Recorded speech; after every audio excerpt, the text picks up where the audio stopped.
Chapter 367. Seeing that Venerable Lord Snow was still gritting his teeth in contemplation, Yun-yang smiled and said, "I shouldn't disturb Venerable Lord Snow's deliberation, but time is really running out. Venerable Lord Snow, you have to make up your mind as soon as possible."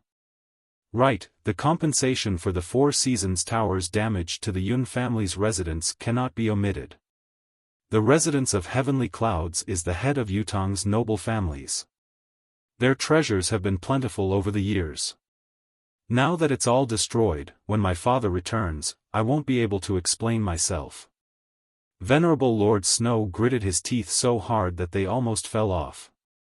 He cursed in his heart, "What the hell are you talking about? The previous 3 conditions were already outrageous, and now you're asking for a mile after being given an inch. What compensation for the destruction of the residence of Heavenly Clouds? How fortunate must your father be to have such a family-minded son?" However, Yun-yang's words tugged at Venerable Lord Snow's heartstrings. There was not much time left. "All right, 3 conditions it is." Venerable Lord Snow swallowed his anger. "First, hand over the antidote." "No, it's 4 conditions now. You've been hesitating for too long." Yun-yang was unruffled. Now that the other party had expressed their intention to submit, he could easily stir up trouble. Venerable Lord Ice moved closer to Venerable Lord Snow's ear and whispered, "Why do we have to be so humble? We can totally capture their people as hostages. If they don't give us the antidote, we'll kill a few of them first and then a few more. Let's see how hard that brat's heart can be. Wouldn't it be easier to exchange for the antidote?" Venerable Lord Snow sighed. How could he not know of such a method and not have thought of it? But the problem was, this group of people were already at the end of their rope, and they only had the antidote as their last hope. Once it was given out, they would immediately become lambs waiting to be slaughtered, and their lives would be thrown away. With this as the premise, how could they care about how many people died? Yun-yang, in particular, was not a ruthless character who could be pushed to the brink of death. If it were not so, why would this child help Lei Dongtian to fight against the Four Seasons Tower? Even when Lei Dongtian was defeated, he did not give up and stood by the tower from the beginning to the end. How could a few lives sway such a person? Venerable Lord Snow had long seen through the situation. Rather than doing useless work, it was better to solve the problem as soon as possible. Yun-yang smiled and said, "Has Venerable Lord Ice given Venerable Lord Snow a good idea? I wonder if Venerable Lord Snow will capture our people to exchange for the antidote? This idea is really not bad. This Yun has always been loyal to his friends, so there really is a high chance that he will give in." Venerable Lord Ice lifted his head abruptly, his eyes wide. "How did you know?" Yun-yang snorted. "Look at how sneaky you are, it's almost as if your intentions are written all over your face. Is it that hard to guess?" Venerable Lord Snow took a deep breath and said, "There is no need to complicate matters. I promise to agree to all your conditions. However, I want to see the antidote first." Yun-yang smiled and said, "Venerable Lord Snow must be joking. How is that possible?" The antidote was the only life-saving straw that Yun-yang had. How could he take it out so easily? If he did, it would be akin to giving it to the enemy for free and allowing them to massacre him. Venerable Lord Ice had just finished treating his wounds and said angrily, "Yun, don't go overboard." Yun-yang snorted and said, "Venerable Lord Ice, being retarded is an illness. Don't hide it for fear of treatment. If you don't know how to speak, or if you really can't see the situation before you, it's best that you shut up. The situation before us is obvious. Only if you show your sincerity first, then this deal will be possible. If we go back on our words, you can kill us anytime. However, if we give out the antidote first, who will guarantee our safety? The 5 venerable lords may be reputable, but the promise, it's laughable." Venerable Lord Ice was infuriated by Yun-yang's words. Ever since he had met Yun-yang, he had failed to catch up to him, he could not defeat him in a battle of sabers, and now that they were engaged in a verbal battle, the disparity in strength was even greater. He was not an opponent of the same weight class. However, Venerable Lord Snow snorted but was not enraged. It was obvious that he felt that Yun Yang's words were reasonable. In fact, Venerable Lord Snow had indeed thought of reneging on his promise once the antidote was in his hands. After all, the other party would never have the ability to escape from their grasp. However, Yun Yang had long been prepared. This path was no longer viable. Besides, even if it's just buying a bunch of vegetables, it's only proper to hand over the money and the goods at the same time. Yun Yang rolled his eyes and said, "It's such a huge deal now. How can it be neglected? Therefore, a heaven's oath is a must, at the very least." Yun Yang watched as Venerable Lord Snow made the oath and obtained the recognition of heaven's will. He then smilingly collected a considerable sum of money, 10 million silver taels. Of course, Yun Yang did not care too much about the exact amount of compensation. What he cared about was the disgust and the interesting expression on Venerable Lord Snow's face when he fished out the silver taels. Was he here for revenge? He was obviously a fortune-teller who was here to give away the silver taels. Was there such a grievous revenge? We are the Four Seasons Tower. What happened to the proclamation of martial arts and the bloodbath of the martial world? The deal is done. Saving people is imperative. It's an urgent matter. Right, where is he? Yun Yang was in a good mood. Naturally, he had to get down to business. After all, it was now Yun Yang's turn to be more concerned about Venerable Lord Sword's injuries. He could not allow anything to happen to this old brother of his. If he were to die first, he would have to be buried with him. He's at the residence of Yun. Let's go quickly. Venerable Lord Snow was extremely frustrated. He had been threatened for no reason and had even been forced to make a heaven's vow. No one could stand it. However, Venerable Lord Snow did not think that he had done anything wrong. He also did not think that letting Yun Yang go would cause too much of a loss to the Four Seasons Tower. After all, in his heart, Yun Yang was only an insignificant character who had been involved for no reason. Even if he was a citizen of Yutong and a noble of Yutong, he was still insignificant and unimportant. The most important thing was only Lei Dongtian. Even if he did not find trouble with Yun Yang, what could he do? At most, everyone would mind their own business. You stay in your Tiantang city and we will dominate our martial world. If Yun Yang was determined to be the Four Seasons Tower's enemy and collude with Lei Dongtian, he would definitely make a move against the Four Seasons Tower first. By then, the promise this time would naturally be nullified and he would not let it go. However, according to what Yun Yang had said, he seemed to have expressed his intention to escape. As you wish then. As long as you do not interfere with the matter between us and Lei Dongtian, we are actually not willing to be the enemy of an imperial noble. As a martial world force, it was never worthwhile to be the enemy of a dynasty. After all, the Four Seasons Tower still had a lot of business to do in the secular world. If the Empire of Yutong was determined to go against the Four Seasons Tower, the Four Seasons Tower would have to bear a huge loss as well. Then, they would guard the residence of Yun's door. As long as Lei Dongtian appeared, before the other party could make the first move, the four territories would be activated immediately. Would they still have to be afraid of the bastard escaping? As the group walked back, Yun Yang naturally took the lead, increasing his speed to a relatively high level. He had thought that the residence of Yun would be destroyed, but he had never expected that there would be a day when it would return to its rightful owner. Previously, it was only to increase the lethality of the White Feather's ability to protect themselves. Unexpectedly, it had produced such a great effect. It was truly a miraculous claw, a godly claw. Venerable Lord Ice and Venerable Lord Snow walked alongside him. Bai Yixue carried Lei Dongtian while Lao Mei and Fang Mafei followed by Yun Yang's side. These people looked frail, their combat power less than a third of their peak state. There was also Dong Tianlong and the other 4 men. Yun Yang's piercing glare had frightened these 4 loyal brothers of his into perishing together with their boss into oblivion.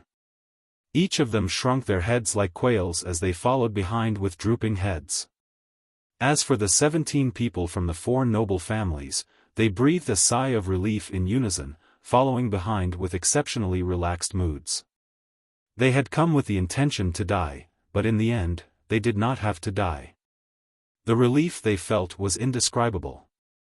No matter who it was, no matter what the reason was, if they could avoid death or even complete their mission without any losses, anyone would be elated and elated.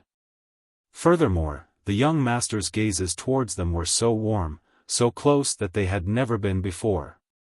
If their young masters were to hold the power in their families in the future, they would be his unshakable, loyal subordinates. With such a loyal young master and a friend like young Master Yun supporting him, how could he not make a name for himself? It would be a joke if they could not stand out. However, it was only when they returned to the residence of Yun that they were all shocked. There was a huge crowd in front of the residence's gates. As far as the eye could see, it was filled with bright armor and surging killing intent. Sabers, spears, swords, and halberds glinted coldly in the snow-covered ground, making one shudder. There was a large number of disciplined troops gathered here. From a rough look, there were at least 30,000 of them.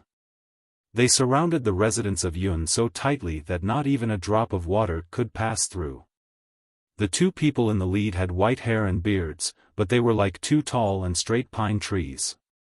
One was holding a long spear, and the other was holding a large saber.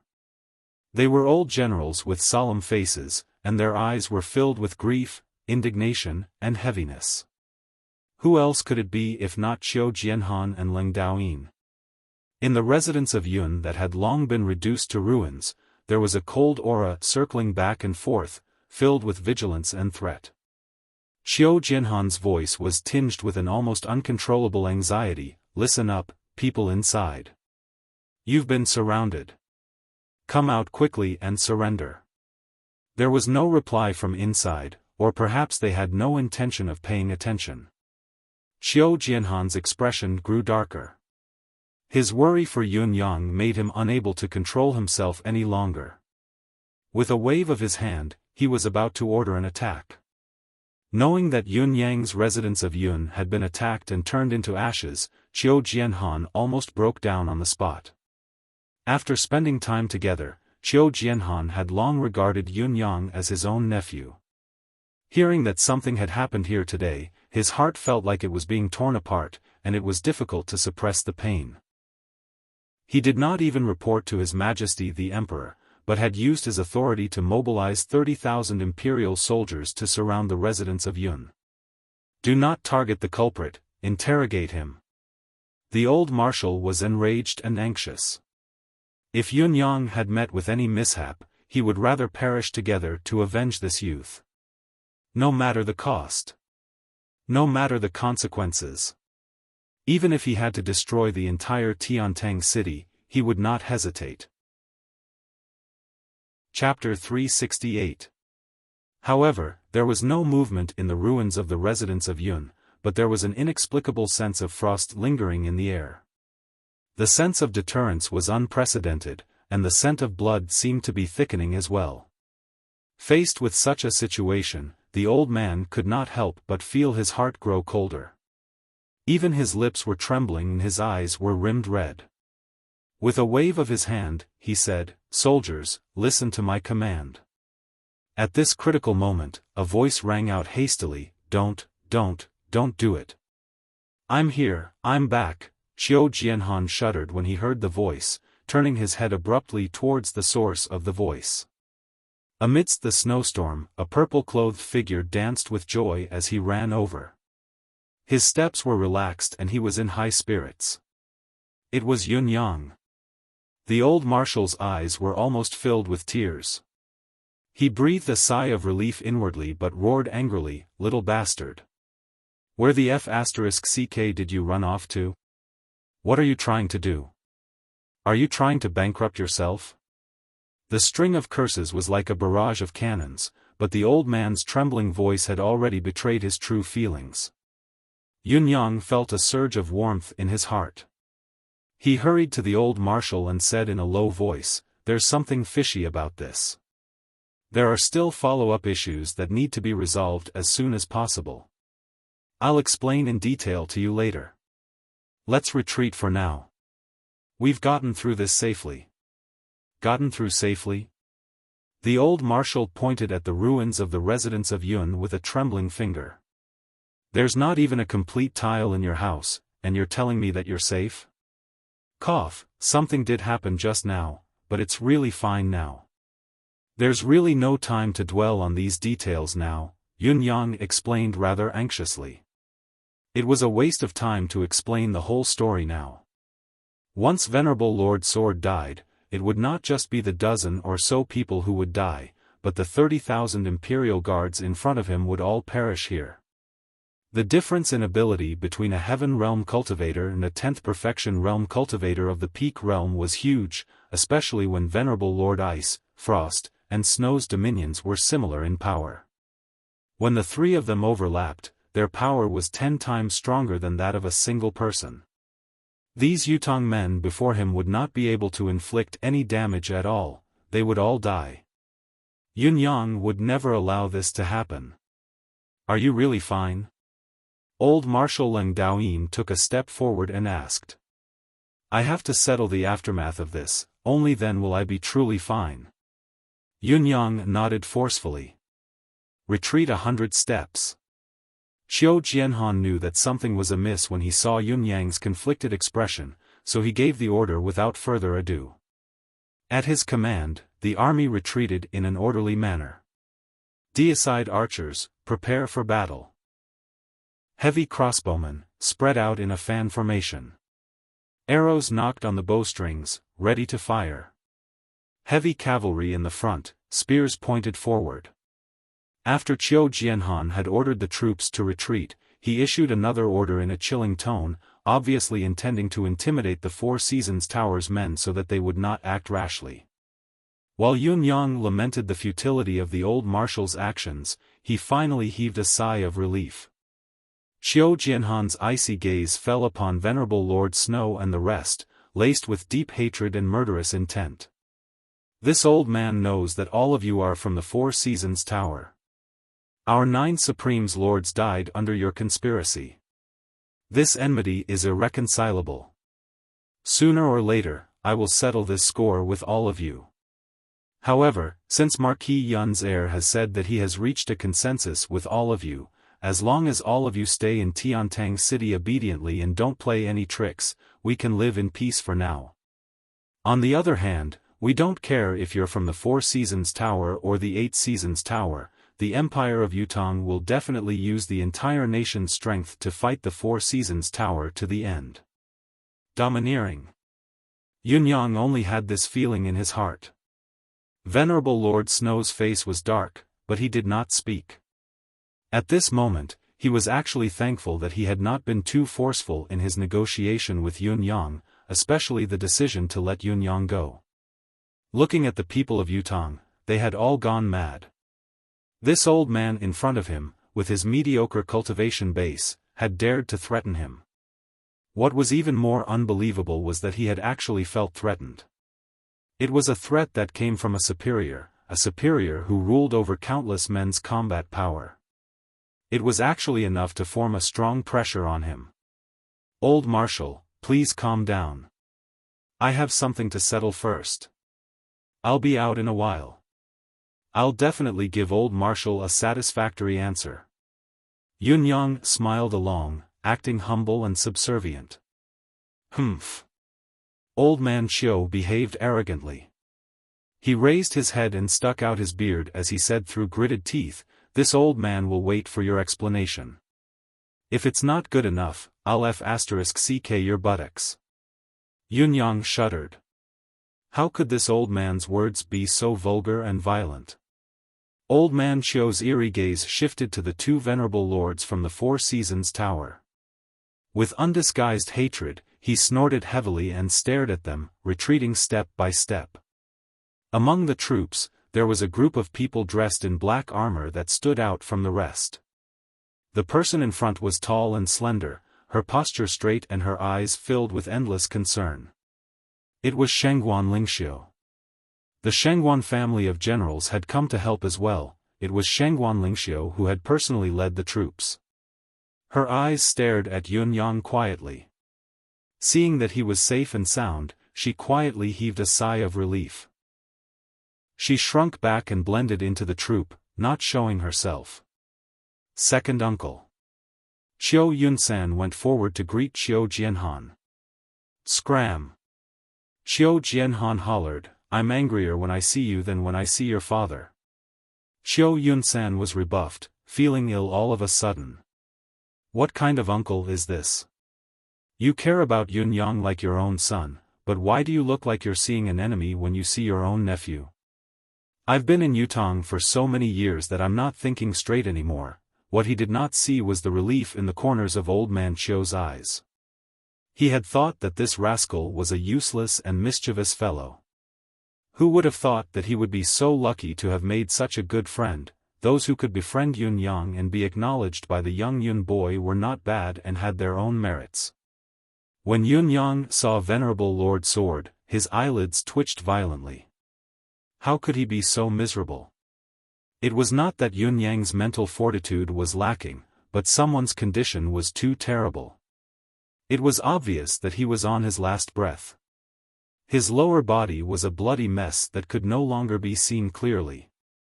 Yun Yang only took a glance and quickly turned his head away. Firstly, this was someone's private part, it was inappropriate to look at it. Secondly, they were both men. When that thing was damaged, he could empathize with it.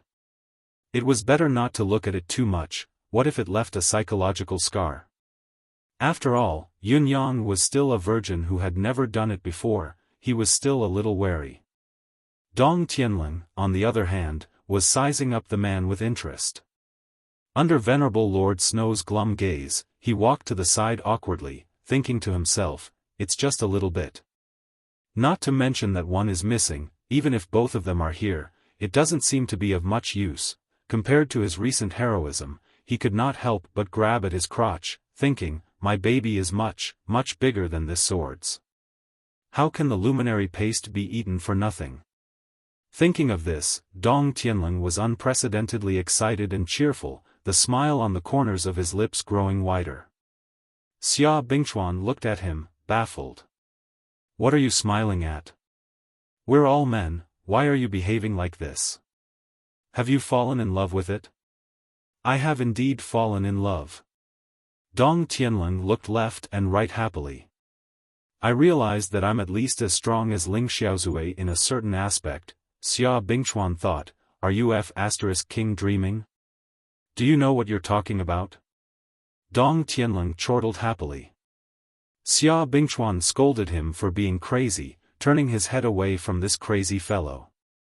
However, he did not know that if this were to be converted into a martial arts skill, then Dong Tianling was indeed not bragging. "This is the antidote, take it to get rid of the poison." Yun Yang handed over a green pill. "This is the antidote to the blood coagulation poison?" Venerable Lord Snow, Venerable Lord Frost and the rest were doubtful. It did not look like it at all. "This is the antidote. How can I still joke at a time like this?" Yun Yang snorted. Of course, there was no antidote to the blood coagulation poison. Otherwise, with the abilities of the Four Seasons Towers for Venerable Lords, as long as they knew any antidote, why would they be restrained by Yun Yang and agree to his harsh conditions? However, Yun Yang really did have an antidote, one that could be concocted at any time. Of course, only Yun Yang could do such a thing. For others, even if Mr. Nian were to come personally, he could at most use his profound cultivation base to force the poison out of Venerable Lord Sword's body. It would be impossible for him to provide any other antidote. Even if there was no antidote in this world, Emmy would be able to provide the antidote for any poison that Yun Yang created, as long as it passed through Yun Yang's hands. Under normal circumstances, poisons and antidotes were the most difficult problems to solve. However, it was not a problem for Yun Yang. At least, up until now, there had never been a poison that Emmy could not cure. On the other hand, Emmy's poison had an unknown upper limit of danger. At least, the 4 venerable lords would not be able to handle it. It was absolutely domineering. In addition, the antidote that Yun Yang provided only had the effect of detoxifying the poison. It would not be of any additional help to Venerable Lord Sword's external injuries. Yun Yang could add more elements of vitality and even regrow Venerable Lord Sword's lost body parts. All he needed was Emmy to add more elements of vitality. However, Yun Yang would not do so even if he were to be beheaded. How could Yun Yang do something so foolish as to help the enemy and himself and expose his trump card? The effect of the antidote was immediate. Venerable Lord Sword had only consumed it for a short while when his complexion began to look better. The blood that had almost completely coagulated in his body began to flow again, but at the same time, his lower body began to bleed profusely. Venerable Lord Snow and Venerable Lord Frost applied the medicine quickly. The medicine that they had provided was also of the finest quality.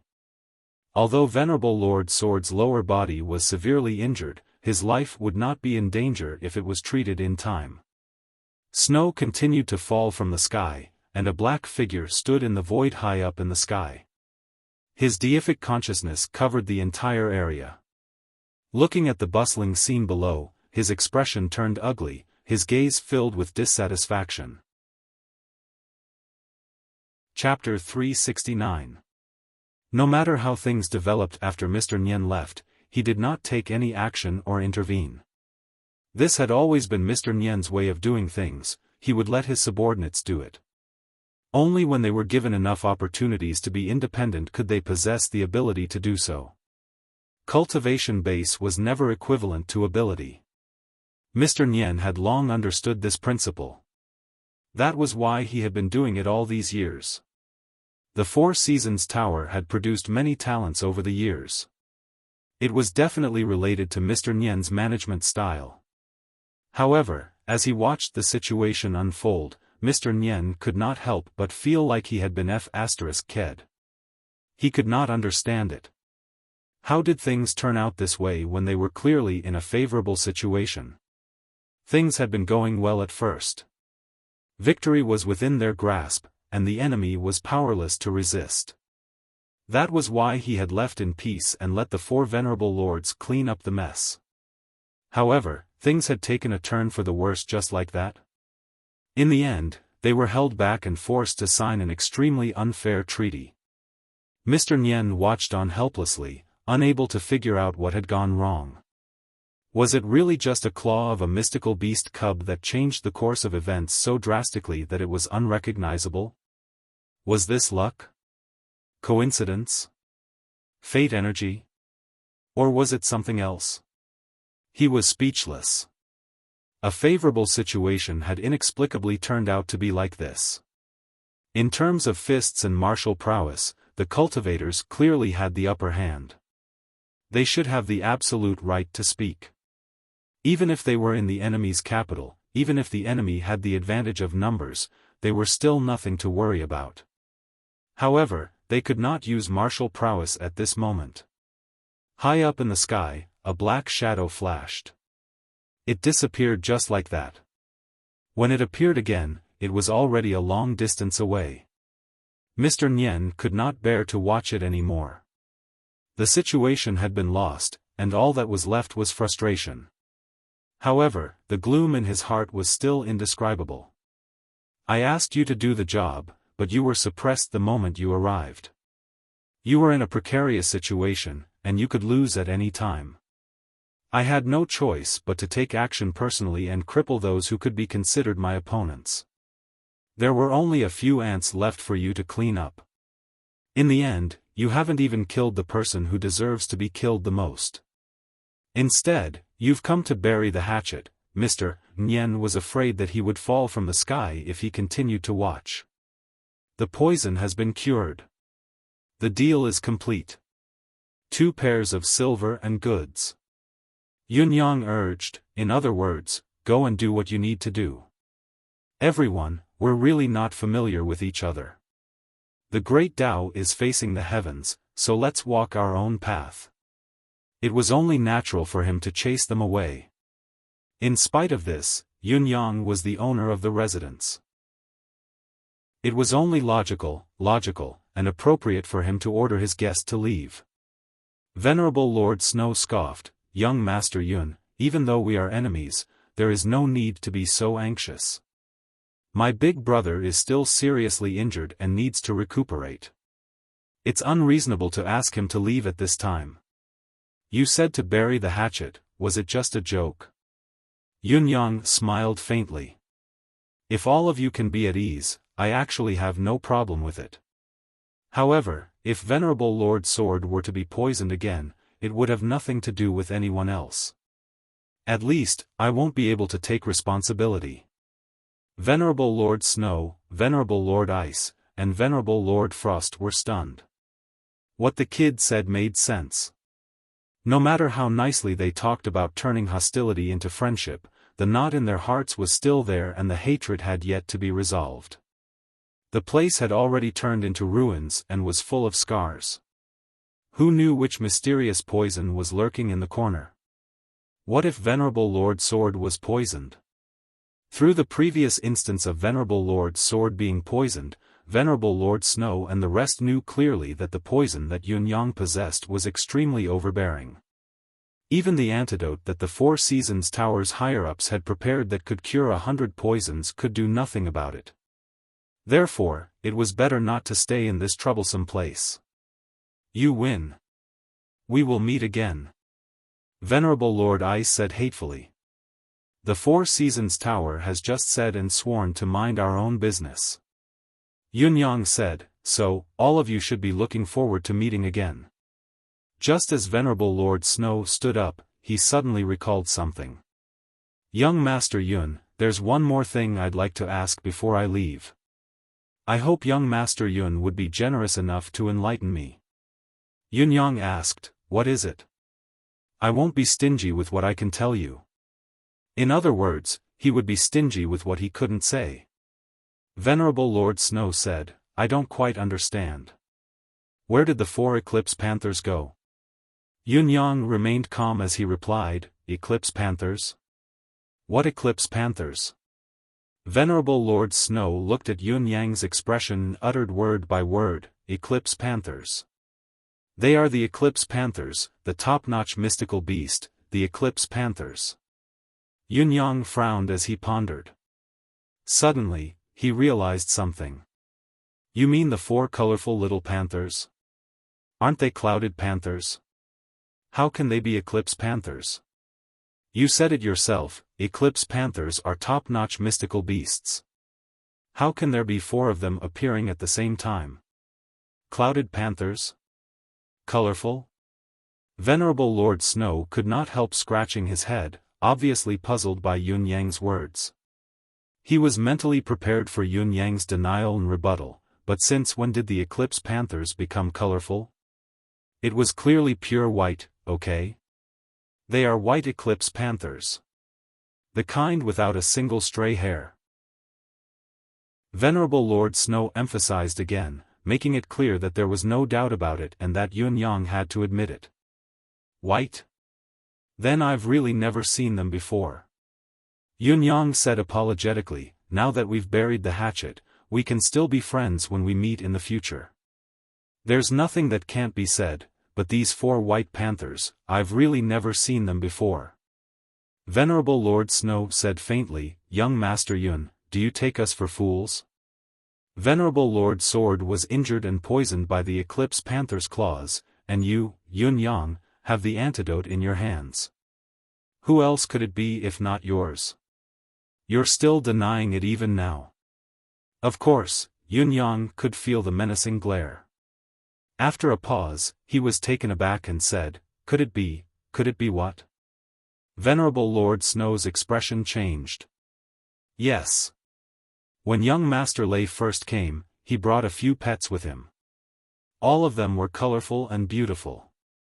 They didn't seem to have grown up yet, but they were definitely not pure white, not a single bit. Venerable Lord Snow and Venerable Lord Ice exchanged a glance. Colorful panthers? That's right, leopards have colorful fur. Could it be that Lei Dongtian dyed their fur?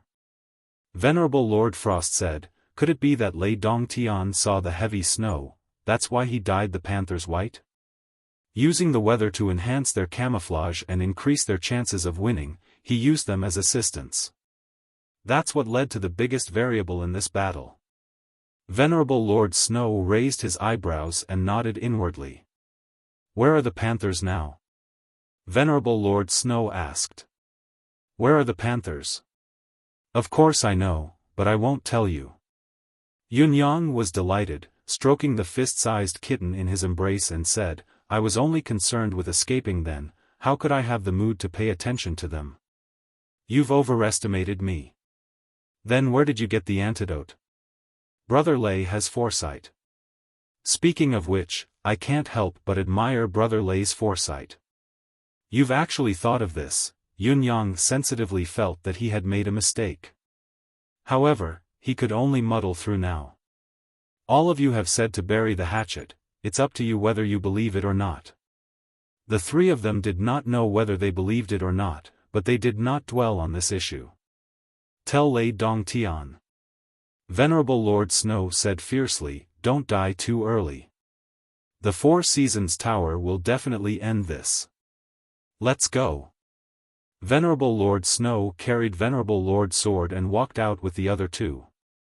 Even though there were thousands of soldiers and horses in front of them, the three of them were not afraid at all. They walked over and with a flash, they had already reached the rooftop on the opposite side and disappeared immediately. The snow was so heavy that no one could see clearly which direction they had gone to. Gone? Old Marshal Chiu snorted coldly. In fact, he could only heave a sigh of relief in his heart. If he had a choice, old Marshal Chiu would not be willing to go up against the Four Seasons Tower's top-notch experts. Once pushed to the extreme, countless hot-blooded men would perish and there might not even be any gains in the end. After a while, Yunyang walked out. Is everything all right now? Yes. Xiao Jianhan snorted and said, how did such a big thing happen all of a sudden? Now that it's over, tell your father everything according to what you've said. I'm actually not too sure about the details of this matter. I guess it's like when one is sitting at home, disaster comes from the sky. The Four Seasons Tower has always been domineering. Didn't they announce something about subduing the world by force and bathing the martial world in blood? They might have treated my place as one of the stops in the martial world. Now that there's nothing to worry about, what's the point of looking into the details? Yunyang's eyes darted around as he spouted nonsense with a straight face. Xiao Jianhan waved his hands impatiently and said, it's better if you don't lie. It's as easy as drinking cold water for you to make up a lie, but this old man is tired of it. This old man didn't want to hear it anyway. Men, retreat. With a command, he turned his horse around and left, ignoring Yunyang completely. Leng Daoyin chuckled and nodded at Yunyang before leaving as well. Yunyang could vaguely see a slender and valiant silhouette flashing in the snow, but it was gone in the next moment. Yunyang was stunned. The person had already gone far away. However, that fleeting glimpse had given Yunyang an inexplicable feeling. You people, who asked you to come back? Yunyang's face was dark, his tone stern. Cough, cough. Dong Tianlong and the others chuckled dryly. We couldn't bear to part with our boss, so we planned to come back and take another look before we depart immediately without any delay. It was unknown if they were imitating Yunyang or if Yunyang had learned something from them, but Dong Tianlong and the others' methods were remarkably similar to Yunyang's. They were also spouting nonsense with a straight face. Their words were at their fingertips and they spoke without thinking. It actually sounded like the same thing. However, who was Yunyang? He was an expert in spouting nonsense with a straight face. How could he be fooled? With a cold glare, the four popinjays kept quiet out of fear. Chapter 370. Qiu Yunsan saw that the atmosphere was unusually stiff, especially Yunyang's expression. He had a quick wit and said, "Actually, Dong Tianling forgot something here. We came with him to retrieve it but he was too embarrassed to say it, so he used thinking of you as an excuse." Chun Wanfeng and Xia Bingchuan nodded like pecking chicks. Yes. That's what happened. Dong Tianling is full of lies. Boss, you have to beat him up. Dong Tianling looked aggrieved but he had no choice but to comply. Yes. I forgot something and was too embarrassed to say it, humph. Yunyang snorted. His expression was still sour but his heart was filled with warmth. It was a warmth that he had not felt for a long time. Today, Dong Tianling and the other three had risked their lives to return and now, Marshal Qiu and Marshal Leng had openly challenged the Four Seasons Tower. Yunyang was comforted. Despite his grumbling, he was touched and thankful. He was thankful that he had so many good friends that proved that he was still a successful person. He was also thankful that he was lucky enough to turn the tables with a few white claws. Such luck would most likely only appear in novels. How could it happen in reality? The chances were too slim. Since the few of you are back, I have some troublesome matters to deal with here. I have to clean up the house and do other things. Why don't you all stay and help? Yunyang rolled his eyes. There's free labor, it would be a waste not to use it. Great, I'm willing to die for boss. The four noble young masters were elated. Everyone looked at each other and could not help but laugh. The laughter was hearty, their hearts filled with relief. It was a feeling that the bond between the brothers had advanced to another level. Their souls were truly close without any barriers. The situation now is completely different from what we expected. What should we do with the remaining people? Chun Wanfeng asked in a low voice. Qiu Yunsan said in surprise, "You want to keep people who can't go through the same ordeal? Send my order, bring the mystical beasts back and dismiss them on the spot. Let them go on their own." Dong Tianling said, "That's what I think too. How can we keep someone like that around? Isn't it a sign of soft-heartedness and indecisiveness? It's decided then. Send the message back immediately." Xia Bingchuan was decisive as well. After the waves wash away the sand, only the gold is left. Qiu Yunsan said, "I have no objections. I don't even want to look at those people again, let alone keep them here. Where are we staying today? There are only 1 or 2 rooms in the residence of Yun that are barely habitable, but they can't possibly accommodate so many people." Bai Yishue scratched his head. How can anyone live in that shabby room? This young master has struck gold today, all of you will be staying in the inn. Yunyang waved his hand. Each of you will have the best room. I'll pay. Money made things easy. In fact, in most cases, money was omnipotent. There was no need for Yunyang to make a personal appearance. Lao Mei went out with the banknotes and found the craftsman within a quarter of an hour. In pursuit of speed, Lao Mei had found 10 teams to work overtime to rebuild the residence of Yun in this snowy day. The corresponding wages had all been tripled. Since they were all extorted money, Lao Mei had no qualm spending it. Winter was supposed to be the break period for these craftsmen, so they basically had free time. Since they could earn a lot of money this time, the group of craftsmen all eagerly came over. If Lao Mei had not recruited enough people and accepted all, they would have fought over the slots. However, there were some things that money could not solve. For example, mud could not be mixed in the winter, especially in such a snowy day that was unusually cold. It was useless even if they were forced to mix. Let's use stones directly. Yunyang made up his mind. Let's build the entire residence of Yun with white mystical stones. Even the huts should use white mystical stones to ensure consistency and uniformity. Although the white profound stone was the lowest grade of profound stone, and 10,000 pieces wouldn't be able to absorb much profound energy, if it was used as a building material, it would definitely be the best building material in the profound sky continent. Every piece was perfectly square, and it had its own heat insulation effect, so it would be warm in winter and cool in summer. Furthermore, when the house built with this material was completed, the pressure from top to bottom would cause all the white mystical stones to solidify together, leaving no gaps to speak of.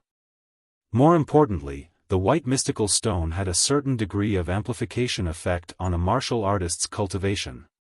Therefore, the price of this material had always been sky-high.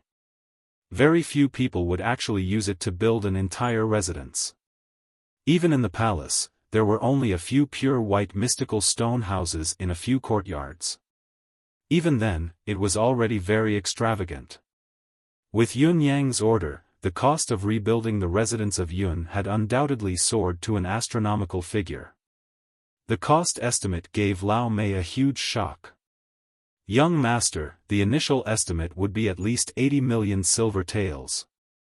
Lao Mei's face was ashen because the 80 million taels of silver was only the cost of the materials. The cost of the labor and other materials were not included.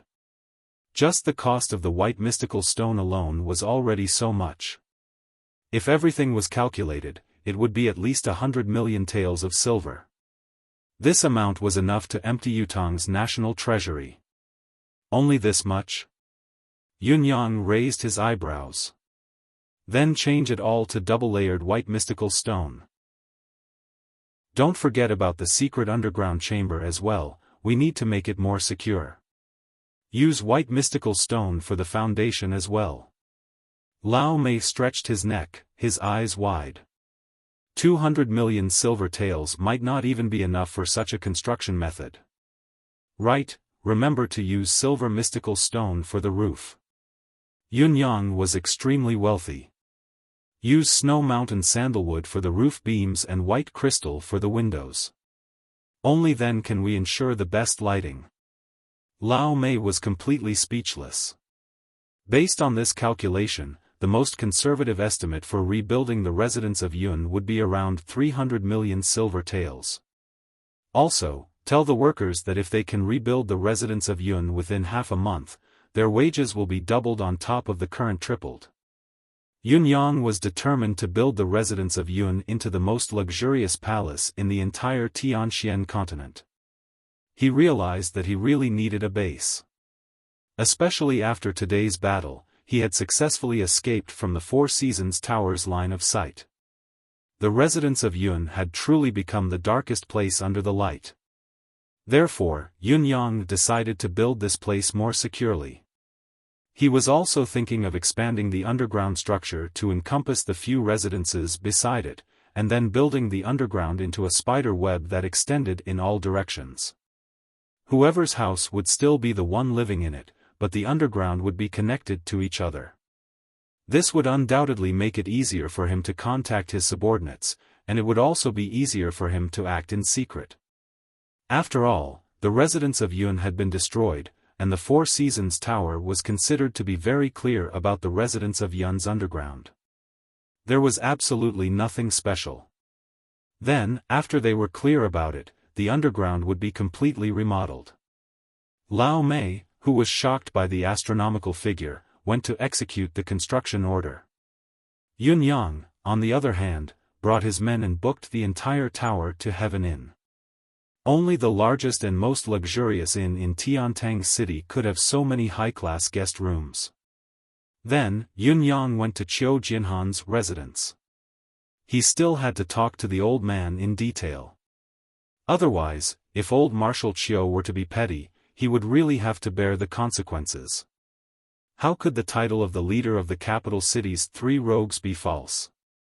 Then, a certain someone came out with a head full of goosebumps from old man Qiu's scolding, still grimacing in pain, but there was only one sentence in his mind: Dongxian was going to mobilize its army again.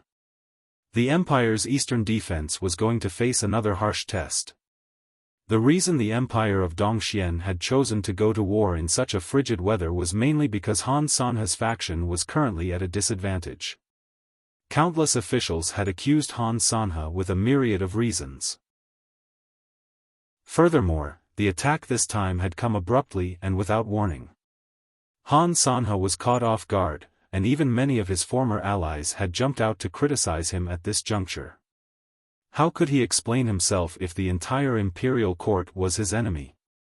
Even Han Sanhe, who was experienced and ruthless, was in a difficult position. However, it was because of this that Han Sanhe had decided to use a great victory to quell the storm in the imperial court, to shut the mouths of those who had spoken. The only target of the attack was the empire of Yutong. Yun Yang's heart was as clear as a mirror about this. What kind of abrupt and unforeseen attack was this? It's obviously you who've touched the Four Seasons Tower's reverse scale, thus incurring the revenge. Who asked you to send Bai Yixue to assassinate He Hanqing for no reason? Serves you right. Those who stand up to attack you now are most likely instructed by the Four Seasons Tower, or perhaps they were instructed by the tower. No matter what, Han Sanhe's sudden attack was not a good thing for Yutong. Perhaps it was an extremely disadvantageous war. Recently, two of Yutong's famous generals had met with mishaps. First, it was Yutong's northern troops marshal, Yang Butao, who had been put on trial and lost his reputation, falling overnight. Then, there was old Grand Commandant Fang Qingtian's chosen successor, Fu Baogua, who had met with an accident, causing an unprecedented upheaval in Yutong's military. Although Tai Zheng had taken over as the northern troops marshal and Fu Baogua had stepped into the battlefield again to guard the eastern border, cautiously guarding against Dongxuan's possible invasion at any time, the upheaval had subsided, but the risk was still difficult to eliminate. How could Yun Yang not be worried? Just as Yun Yang was thinking about how he should deal with this matter, he unexpectedly heard the old marshal muttering to himself, "The craziest assassin in the continent has finally been caught in Zio in a year." Yun Yang did not think much of it at first, even asking curiously, "What craziest assassin?" Qiu Jianhan snorted and glared at him, saying, "This has nothing to do with you. Focus on repairing your residence of Yun, lest your father beats you up when he comes back." Still, after some thought, he explained, "A mysterious assassin has appeared in the continent for almost a year, targeting the high officials of the four empires specifically. He has never offended Yutong's people. In this year, the number of high officials and generals who have died in the hands of this assassin has reached as many as 70, 80 generals. They've fallen into desperate situations many times, but this assassin's cultivation base is truly formidable, always managing to break out of the encirclement and find a way out of death. It's a pity that the more you climb, the more you meet the tiger." He was caught on the spot when he was trying to assassinate the empire of Zio's military marshal, Zi Yuanlong. In the end, Qiu Jianhan said regretfully, "This assassin only targets the officials of the four empires. He's most likely a loyal soldier of Yutong. It's such a pity that he's dead just like that." Chapter 371. Yun Yang left the residence of Qiu with a tinge of regret in his heart. Just like what old Marshal Qiu had said, it was indeed a pity for such a top-notch assassin to die. However, no matter how much of a pity he felt, he was now trapped in the empire of Zio and beyond Yun Yang's reach. Even if he had the intention to save him or even take action, the assassin might have already died by the time he arrived. Furthermore, he was unable to free himself now. Lei Dongtian, Sister Lan, and Lingxi alone would require a lot of time to deal with. Humans would always have a sense of closeness and distance. Yun Yang was a human as well, he was no exception. Those who were too virtuous and could put others before themselves, taking care of others before caring for their own, were not humans but saints. Therefore, when he contacted Shui Wuyin, Yun Yang casually instructed, "Right, Wuyin, get someone to investigate the assassin captured in Zio. If he's really a righteous man from our side, see if you can help him. At the very least, help to protect his family. Or find a chance to give him a quick death so that he doesn't have to suffer humiliation and die with regret." Shui Wuyin agreed and did not take this matter to heart. "Young master, the Zio assassin is not a difficult matter. Instead, it's another matter that is difficult to deal with."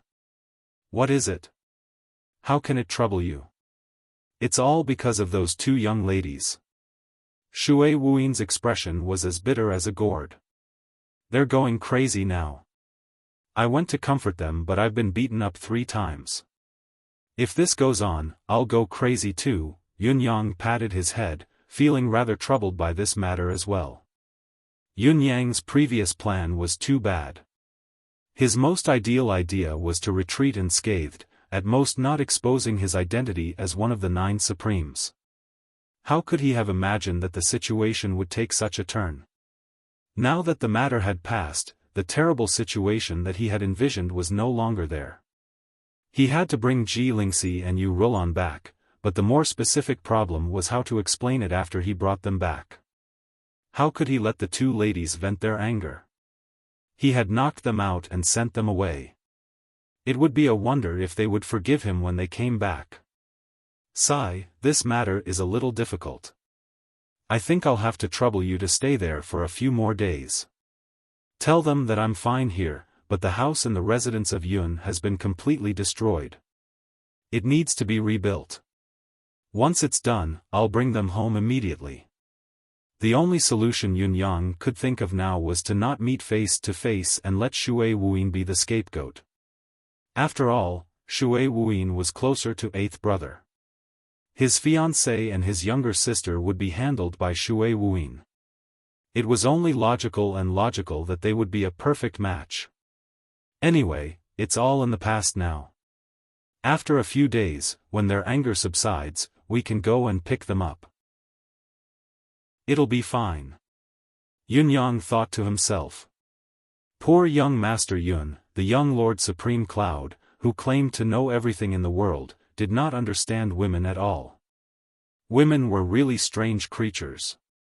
No matter what it was, as long as you explained it right after it happened, everything would be fine after a fit of anger, no matter how serious it was. However, you did not explain it right away but chose to keep it under wraps for a period of time. Then, any matter, even if it was the size of a needle tip, could become a tragic accident that could cause the earth to collapse and the mountains to collapse. Obviously, Yun Yang had not realized it yet. Author's note, I've realized it. That time, it was unbearable to recall. The earth had almost collapsed and the mountains to collapse, therefore, when it was time to pay the price, it was reasonable, within reason, within expectation, and not surprising at all. Lord Supreme Cloud's ravaging should not be able to escape. Back in the room at the Tower to Heaven Inn. Young Master Lei has woken up, Bai Yixue came to report. Alright, I'll go take a look. Brother Yun. Lei Dongtian's eyes reddened the moment he saw Yun Yang. Alright, it's alright now. Yun Yang sat down with a heavy heart. Brother Lei, I'm very sorry. Old Mu is dead. I know, it's good that you're alright. Lei Dongtian's eyes were rimmed red. The heavens have taken pity on us, both of us are still alive. Lei Dongtian had yet to recover from his severe injuries. Having escaped death, he was easily emotional. Indeed, the heavens have blessed us. As weak as I am, I've set up special poisons in a few places in the residence of Yun just in case, betting that the other party would destroy the residence of Yun. It's probably because Brother Lei caused them to lose their composure when they were in a dangerous situation. They were eager to vent their anger and targeted the residence of Yun. In the end, it was Venerable Lord Sword who was poisoned.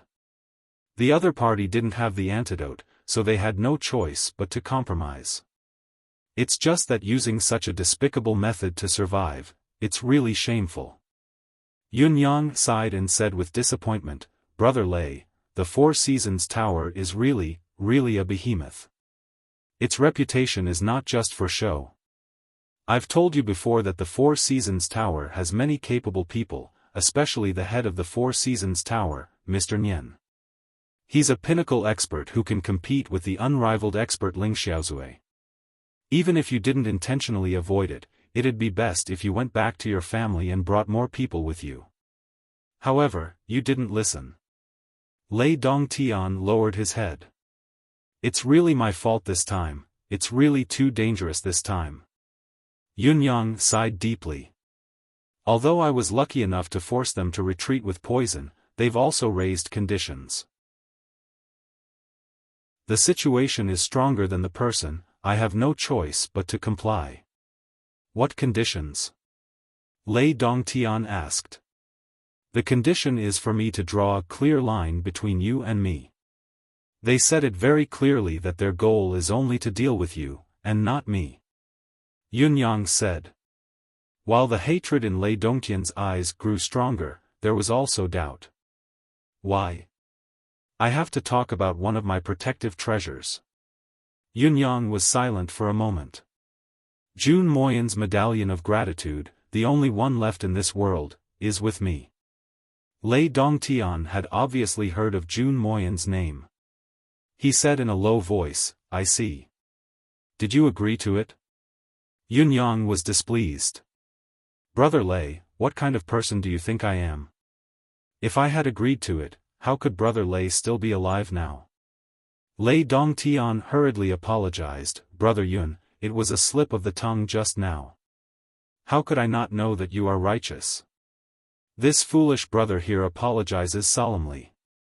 Yun Yang said, Of course I wouldn't agree to such conditions, but the situation was too critical at that time. I had to compromise. Other than giving them the antidote to Venerable Lord Sword's poison, I also promised them that I won't be involved in your fight in the future. In return, they are not allowed to step into my residence of Yun, no matter when. Lei Dongtian's gaze flickered, obviously hearing the huge difference between the two. This also means that if you're at a disadvantage when you fight in the future, you can come to my residence of Yun for shelter. Yun Yang said apologetically, this is already the best result I can fight for. Lei Dongtian took a deep breath. I understand now. It's already commendable to have such an outcome. Sigh, I wanted to persuade them to return your fiancé and bury the hatchet. I even promised them to be your lobbyist, to make the decision on your behalf and not pursue the matter of old Mu's death or even injuring you, but the Four Seasons Tower refused to agree. Yun Yang looked around and said in a low voice, Brother Lei, I suspect that the Four Seasons Tower seems to have a great intention on you. I used Venerable Lord Sword's life as a threat, so there was a lot of leeway. However, I could faintly feel that if I continued to insist, the other party would very likely choose to give up on Venerable Lord Sword and would no longer compromise. Since things can't be done, we can only reach an understanding with the most favorable conditions now. Lei Dongtian chuckled. This is inevitable. They will never agree to it. The benefits I have are too great. In fact, it's already beyond my expectations that they're willing to let me go for now. Brother Lei, rest well here with me. We'll talk about everything after you've recovered. Yun Yang stood up. The residence of Yun is being rebuilt now. When it's done, we'll move back. Lei Dongtian nodded silently. He thought to himself, move back? How can I have the face to move back? The fall of the residence of Yun is all because of me. Since the enemy's capability is so great, I have to take action. After a few days, when I can move freely again, I'll return to the family immediately and ask for reinforcements before coming back for revenge. No matter what, the Four Seasons Tower must be uprooted. If I don't take revenge, I'm not human. However, Brother Yun's deep friendship and life-saving grace must be repaid no matter what. For me, he has even destroyed the foundation of his ancestors. No matter what, I must repay him. Such a good brother has saved my life again. If I were to sacrifice him as a cauldron in the future, the effect would be unexpectedly ideal. On the other side, Venerable Lord Sword and the rest had already gone to the outskirts of Tiantang City. They dug out a cave under a mountain to temporarily avoid the wind and snow and recuperate. With their cultivation base, they could naturally ignore the wind and snow. Of course, Venerable Lord Sword, who was still severely injured, was not included. He would need at least 3 days of rest before he could move. However, it was an undeniable fact that Venerable Lord Sword's cultivation base had been greatly damaged after such a heavy injury. I'm still confused after this fight. Venerable Lord Ice scratched his head and said, "Why did we fight? Why did they kill OL 5th?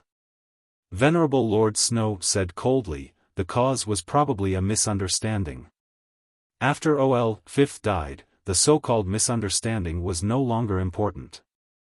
It seems like Lei Dongtian didn't say anything about the cause this time. He only asked us from the beginning, where is he? Where are they?" Venerable Lord Ice asked, "Have we captured his men?" Venerable Lord Frost snorted and said, "Since things have come to this, what's the point of asking about it? Is this the current priority?" Beside him, a voice filled with misery and hatred rang out, "That's right. Since things have come to this, there's really no need to pursue the cause or the beginning. This hatred is irreconcilable, it won't rest until one of us dies. Why don't we update in the afternoon or at night?" Chapter 372. It was Venerable Lord Sword who had woken up. As soon as he did so, he swore a death oath. Venerable Lord Snow frowned and said, "This vengeance cannot be forgiven, but the source of this matter involves the remnants of the 9 Supremes. There's a high chance that it was done by Supreme Wind. There's still something fishy going on. Everything will be clear when we capture Lei Dongtian." Venerable Lord Frost gritted his teeth. Today is really, he wanted to say that he was really aggrieved. However, remembering that Venerable Lord Sword, the source of his frustration, was right beside him, he refrained from saying it out loud. "Where are our people?"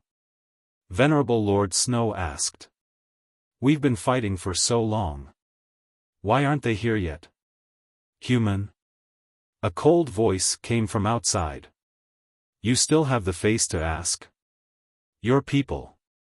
If you weren't in such a hurry and waited for everyone to arrive before taking action, you wouldn't have created such a shameful matter." "Master." Frost, and Snow immediately stood up. Even Venerable Lord Sword, who was lying on the ground, wore a respectful expression. The person outside didn't come in. Only a leisurely voice could be heard, "I won't interfere in this matter anymore. Since you have made an alliance with them, you must abide by it. If you need help, go to the Hall of Worship. However, if there are any slip-ups, you will be responsible for all the consequences." The faces of the 4 people inside were full of shame. Venerable Lord Snow said, "My lord, what happened to Lei Dongtian is enough to show how powerful his family is. If their family's experts come, I'm afraid we—" There was no sound from outside. It seemed to be considering. After a long time, 4 small jade bottles slowly flew in. "This is a cultivation-breaking pill." A leisurely voice came from outside, "With your cultivation level, you are still 1 step away from being able to consume it. If you consume it now, I'm afraid it will damage your godhood in the future. However, since you're determined to take revenge, I'll give it to you first. You decide for yourselves what to do." After saying this, there was no more sound from outside. This time, Mr. Nian had really left. The 4 venerable ones were extremely ashamed. It was extremely shameful to do something that should have been in the bag to this extent. It was a matter of ability, luck, and character. Could they blame Mr. Nian for criticizing them? I I don't have the right to say that I blame him. Looking at the limit-breaking elixir on the ground, Venerable Lord Snow heaved a long sigh. It was as if the limit-breaking pellet, which he had always dreamed of, didn't have much allure at this moment. Let's get down to business first. His lord is very disappointed with us now, and we need to do something about it. Forget it. Let's adjust our mentality and face reality. On the surface, we have already retreated from Tiantang City. Be it us or the other party, we all knew that this was a situation where we had no choice but to compromise. Compared to us who had the upper hand in terms of strength, we were in a foreign land while the eldest and the fourth were heavily injured. We had to endure many unnecessary dangers if we were to stay in Tiantang City. Why don't we temporarily settle down here and leave one person to look after boss while the other two go back and act in secret? Venerable Lord Snow said, my idea is that Bing will stay to look after boss while Shuang and I will return to Tiantang City and gather our manpower. Then, we will send 2 people to take care of you and let you recuperate in peace. Although the residence of Heavenly Clouds has been destroyed, I think Yun Yang will definitely rebuild it since both parties have reached an understanding. However, it will take some time. Therefore, they will still find another place to settle down in a short period of time. This is something we can use. Also, it's the key point for now. Lei Dongtian's strength is amazing and he has servants of the same level accompanying him. It's impossible for him to appear out of nowhere without a background. We can't attack the residence of Yun and kill him due to our agreement with Yun Yang, but we can use this to our advantage and make him lower his guard. When he leaves, we can track him secretly. We can catch him all at once, or even eliminate his roots and annihilate his family. This will solve the problem once and for all. Otherwise, there will always be trouble in the future. If that's the case, this attack isn't completely bad, but it's not completely bad. Know yourself and know your enemy, only then can you emerge victorious. A victory without any hidden dangers is the true meaning of victory. In addition, considering Lei Dongtian's strength, I believe that the family or sect he comes from must be extraordinary and extremely powerful. Based on the strength of Lei Dongtian alone, I believe that the family or sect he comes from must be extraordinary and extremely powerful. In order to be safe, the Hall of Worship is also a must. Of course, all of this has to be confirmed before we seek help from the Hall of Worship. If there's a mistake, not only will it be embarrassing, but it will also be a waste of manpower and resources. Therefore, we need to fully understand Lei Dongtian's background before informing his lordship and the Hall of Worship. We can't act rashly anymore. It's already too many times that we've failed once. We can't afford a second time. Otherwise, you and I will really have no face to face his lordship. Venerable Lord I said, second brother, has his lordship really left? Venerable Lord Snow smiled faintly. Who can guess his lordship's thoughts? Since we can't figure it out, there's no need to guess anymore. It's a waste of effort. Having been with Mr. Nian for so many years, how could Venerable Lord Snow not understand this? Moreover, if they had messed things up in the past and had to compromise to this extent, it would definitely attract a thunderous rage or even a more severe punishment. This time, although Mr. Nian was still upset, he did not say much and even took the initiative to give the Hall of Worship the right to allocate. He even gave them the limit-breaking pill. This was a treatment that they would never have enjoyed in the past. This had already proven that his lordship had other intentions. Just this point alone was enough for them to ponder over. If they could complete his lordship's secret intentions, then it would be considered a complete achievement. Right, there's one more thing that's equally important. Since his lordship allowed us to use the Hall of Worship, it also indirectly shows that the strength behind Lei Dongtian is not easy to deal with. No, in fact, Lei Dongtian's strength is already extremely terrifying, especially his strange hand seal. Now that I think about it, it's still terrifying. Venerable Lord Snow said solemnly, so when we meet him again, we must use our killing move from the beginning. Start the battle with the territory. Venerable Lord Frost nodded faintly. That brat's ability is above ours, but as long as we activate the Frost and Snow Alliance and combine our territories, we can easily suppress him. Venerable Lord Snow dared not let his guard down. He discussed the battle strategy with Venerable Lord Frost for a long time while Venerable Lord Sword and Venerable Lord Ice came up with ideas from the side. Speaking of this loss, the four of them did not take it to heart. Losing in the martial world was a common occurrence. As long as the person was still alive and the cultivation base was still there, they could recover at any time. It was not a big deal. What really weighed on their minds was Venerable Lord Sword's injury. This was not an ordinary injury that could be easily healed. The brothers did not say it out loud, but they were secretly worried. Venerable Lord Sword, who was directly involved, was naturally worried, but he did not show it on his face. Only his gaze grew darker. The limit-breaking pill. Venerable Lord Frost hesitated. Keep it first, Venerable Lord Snow said. If things go south, it's not too late to use the territory to escape and consume the pill. All right. On the other side, Yun Yang, who was good at singing and dancing, left the inn alone after comforting Lei Dongtian, heading towards the residence of 9 Supremes. The residence of 9 Supremes.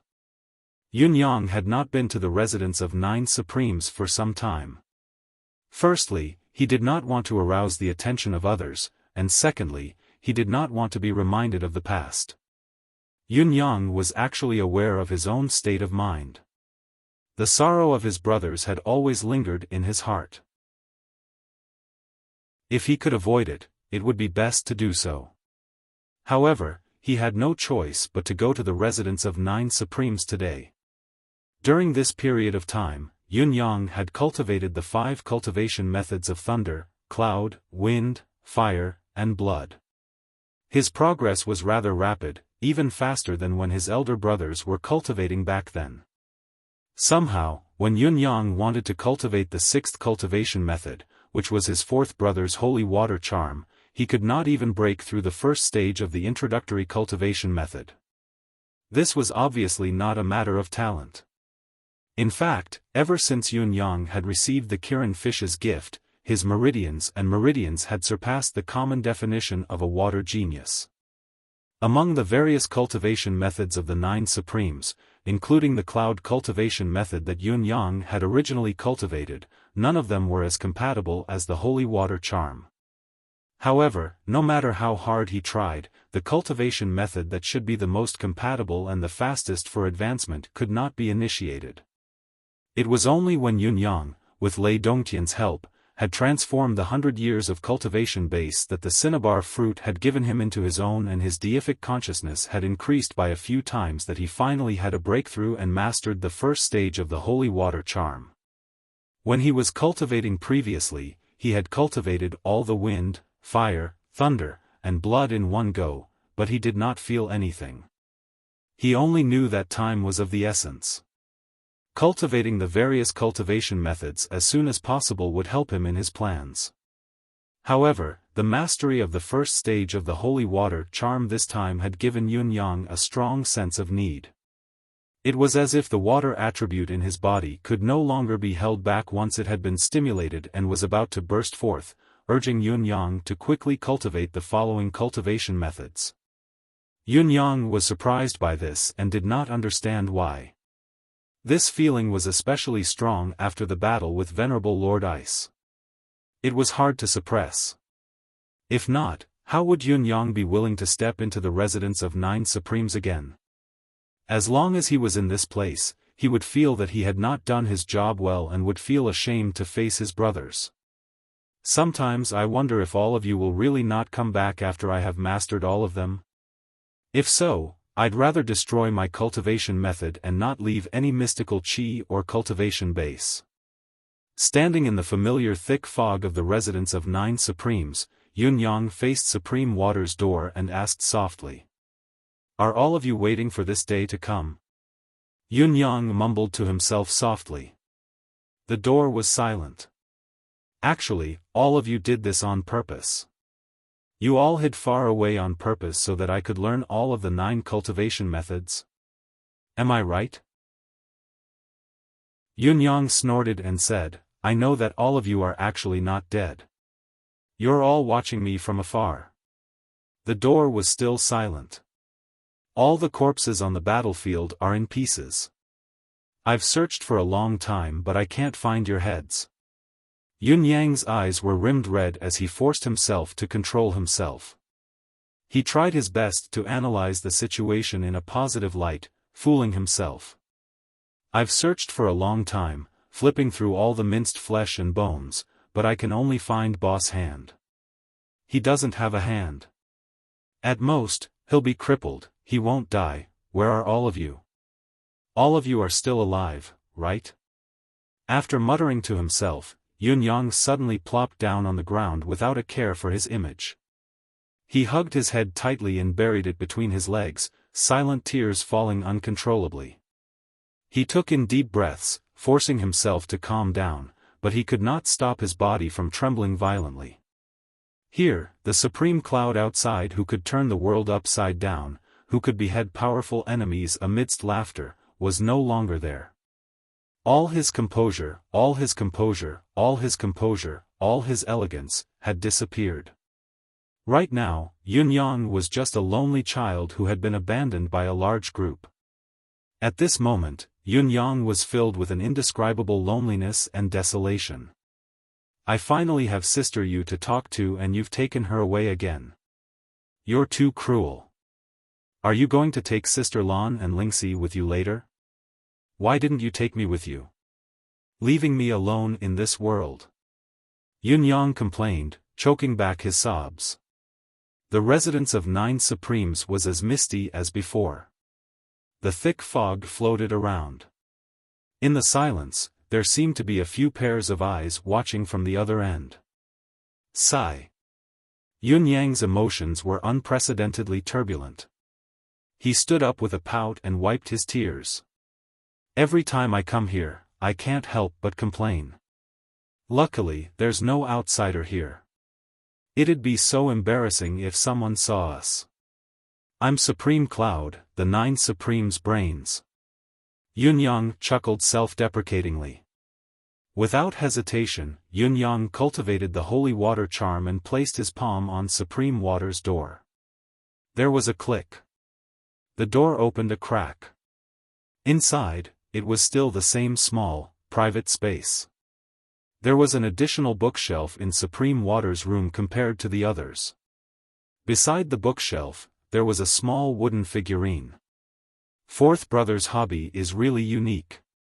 Looking at the wooden figure, Yun Yang could not help feeling like he was about to burst into laughter despite his heavy heart. The wooden figurine was carved in an abstract manner, resembling the eldest Supreme Earth's image. It was just that it was in a state of extreme ugliness, looking extremely comical. Supreme Water's will was left at the most obvious spot in the center of the table. There was a jade slit under the will, the item that contained all the subsequent cultivation methods of the holy water charm. Under the jade slit, there was an arcane tome, probably the introductory cultivation method of his third brother Supreme Wood's sacred wood charm. Compared to the other brothers' rooms, Supreme Water's room was exceptionally clean and tidy. It was so clean and tidy that Yun Yang was surprised. A place like the residence of 9 Supremes would not have any dust at all. Even though so much time had passed, the table was still clean and shiny. There was not even a handprint on the table. Yun Yang did not look at the will first but chose to look at other places first, like the bookshelf. Yun Yang, who was in the room, had only been there for a short while when he caught a whiff of a faint fragrance. It was faint but it was real. The feeling made Yun Yang involuntarily suck in a long breath. No wonder the brothers say that fourth brother is eccentric. He's not pretentious in his actions but he's never straightforward enough. When he's with everyone, he rarely plays around, only eldest brother is closer. I didn't expect the decorations in his room to be so different. He even sprays perfume. However, the more he looked at the bookshelf, the stranger Yun Yang's gaze became. Most of the books on the shelves were medical books. At first glance, they looked ordinary. At most, they covered a wide range of topics. However, if one were to look at the contents of the books carefully, one would realize that most of the medical topics in these medical books were related to women. Could it be? Yun Yang's eyes widened. Supreme Water's will had finally been picked up by him. As far as the eye could see, Supreme Water's handwriting was all over the will. It was a neat and tidy plum blossom script. It could be seen that Supreme Water had written this will very seriously. The other brothers would write a piece of paper and finish it in a few words, but Supreme Water's will had 5 whole pages, each filled to the brim. No matter which brother you are, when you read this letter, I'm sure I won't be in this world anymore. All of us brothers are good people, but there is only one person who I want to see my will the most.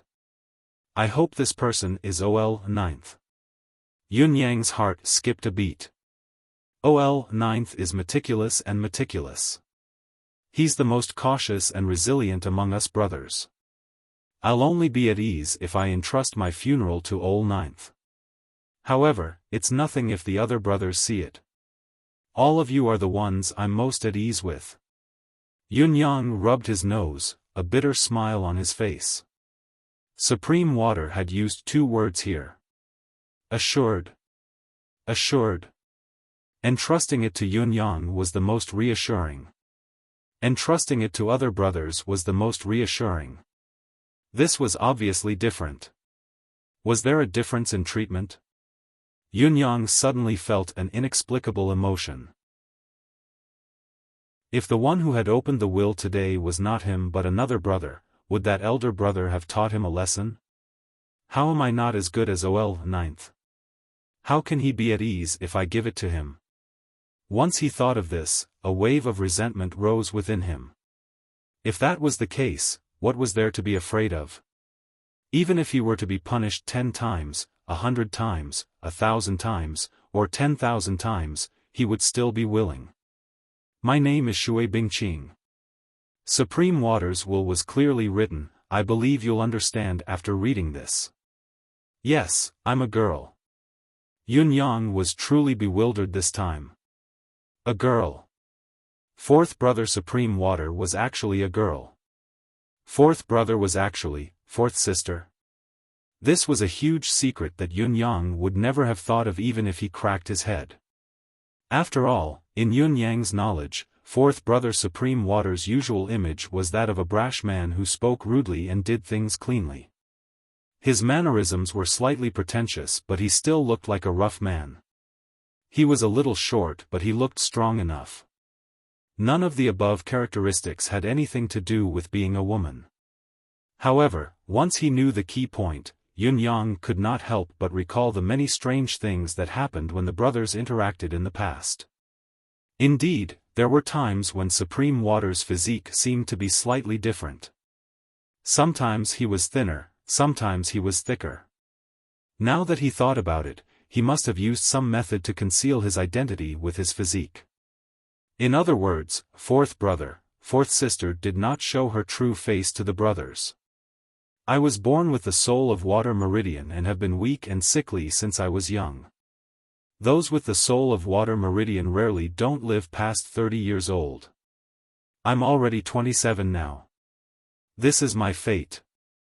Although I'm unwilling, I have no regrets. I met my master by chance when I was 8 and it was the first turning point of my life. It was the art of water dream that my master taught me that allowed me to extend my life and enter the path of Tao. Although the cultivation method I first cultivated couldn't eliminate the hidden danger of the soul of water meridian, it kept my body healthy. Becoming one of the 9 supremes at the age of 21 was the second turning point of my life. After cultivating the holy water charm, the soul of water meridian that I was born with was a blessing in disguise. My cultivation of the water manifestation improved tremendously and I no longer had to worry about my life. However, somehow, I have a premonition that even if I manage to avoid the death of the soul of water meridian, I still won't be able to pass the age of 30. I don't know when the future will end, but for someone like me who should have died but luckily survived, I've already gained too much. Even though I have no regrets, I still have worries in my heart. Other than us brothers, there are still 2 more people. One is my husband, the other is my son. Yunyang, who read up to this point, was moved. Husband. Son. Supreme Water actually had a husband and a son. Why have I never discovered such a huge secret? It's too shocking. 4th sister, you've hidden it well. This young brother is impressed. I wonder what kind of coward 4th sister has been taken away by this water lotus. When I see him in the future, I'll make things difficult for him first. Yunyang scratched his head, suddenly feeling resentful that his sister had been taken away by some man. If I'm already gone by then, I'm sure my husband will go with me. My husband is our eldest. Supreme Earth. Reading up to this point, Yunyang's scalp tingled. The many doubts that had been lingering in his mind were resolved at once, vanishing without a trace. The abnormal signs. My identity was no secret to eldest when I was chosen as one of the 9 Supremes. In the 2 years that followed, we slowly got to know each other, fell in love with each other, and even got together in secret 3 years ago. Although this fate couldn't be revealed in front of others or even let the brothers know about it, it was already a great fate to be able to be with each other day and night. There's only satisfaction and joy in my heart. However, I've kept it a secret from the brothers. The regret and guilt in my heart have lingered for a long time. Therefore, I've buried 900 pots of wedding wine under the old house. I hope that one day, I'll be honest with my brothers and drink to our heart's content. I know his identity. He's the Prince of Yutong, but this identity doesn't hold any grudges against me. To me, he's only my husband. In this lifetime, other than being one of the 9 Supremes, he's only my husband. That's all. That's why I say that I'm really blessed, more blessed than most of the women in this world. These few years since joining the 9 Supremes have been the happiest time of my life. Even when I'm writing a will like this now, I'm writing it happily. To the brother who's reading this will of mine, I have a request here. It's also my last wish in this lifetime. He's only a year old this year, my son. I hope that you can take good care of him for me and raise him as your own son.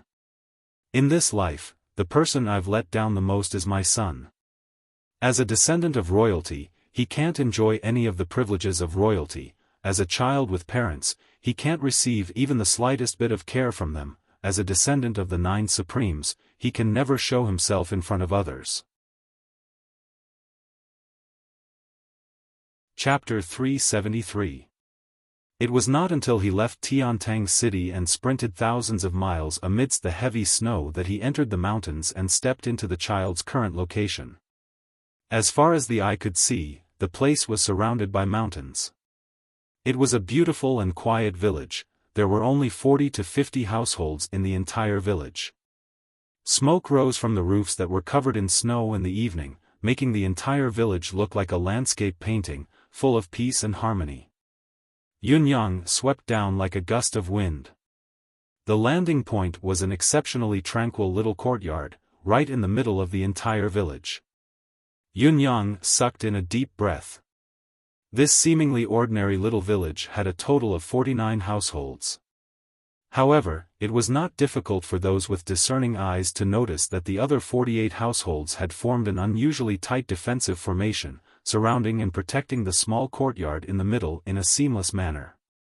Along the way, Yunyang was acutely aware that there were at least 20 divine senses scanning him, but they did not take any further action. Along the way, he passed by 7 courtyards.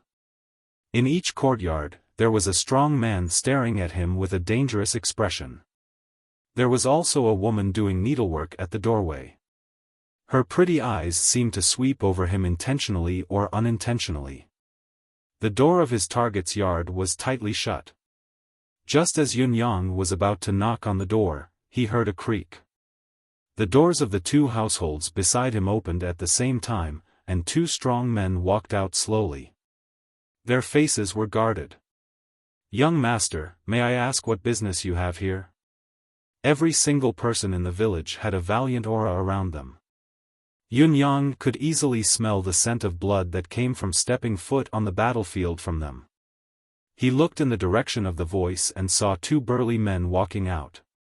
One of them had an empty left sleeve, and the other seemed to be limping a little, but it was not very obvious. Yun Yang smiled warmly. "May I know from which military camp did the two of you come from?" The two men looked at him warily and said, "We don't quite understand what young master means. We brothers are only hunters in the mountains." "When did he ever join the army or become a soldier?" Yun Yang smiled. "Have you not? Looks like I've misunderstood. I'm here to visit my nephew." "Your nephew?" The two men frowned and asked in astonishment. "My nephew's nickname is Bao. Do the two of you know?" Yun Yang asked. "Bao. The two men were even more vigilant as they asked sternly, "Who are you?" Yun Yang sighed and took out a jade pendant with a flick of his wrist. He had better show them the token quickly. If he did not reveal his identity now, the two men would probably attack him. It would be bad if someone was hurt. It would be fine if he was hurt, but what if the two men were hurt? These were good men who were extremely loyal and had given their all to protect their eldest brother's child. Yun Yang would feel the pinch even if he lost a strand of hair. The two men took the jade pendant and looked at it. Suddenly, they heaved a sigh of relief. "So it's one of us. Don't blame us." Yun Yang kept the jade pendant and said with a smile, "Ignorance is not a crime. All of you are concerned about my nephew's safety, so how can it be strange? I wonder where Bao is now." Yun Yang kept the jade pendant and said with a smile, "Ignorance is not a crime. All of you are concerned about my nephew's safety. How is it strange? I wonder where Bao is now." Calculating the time, Supreme Water had written his will a year and a half ago. Now, Bao should be 2.5 years old, able to run, walk, and build his foundation. Bao is at home. He's very obedient. The two burly men couldn't help but smile dotingly. This year, Bao's strength has increased a lot, and she's also smarter. As they spoke, one of the men ran over and knocked on the door. Nanny Li, open the door quickly. We have an important guest." A woman's gentle voice said in surprise, "Is Bao's mother here?" Hurried footsteps could be heard. Then, the door was opened.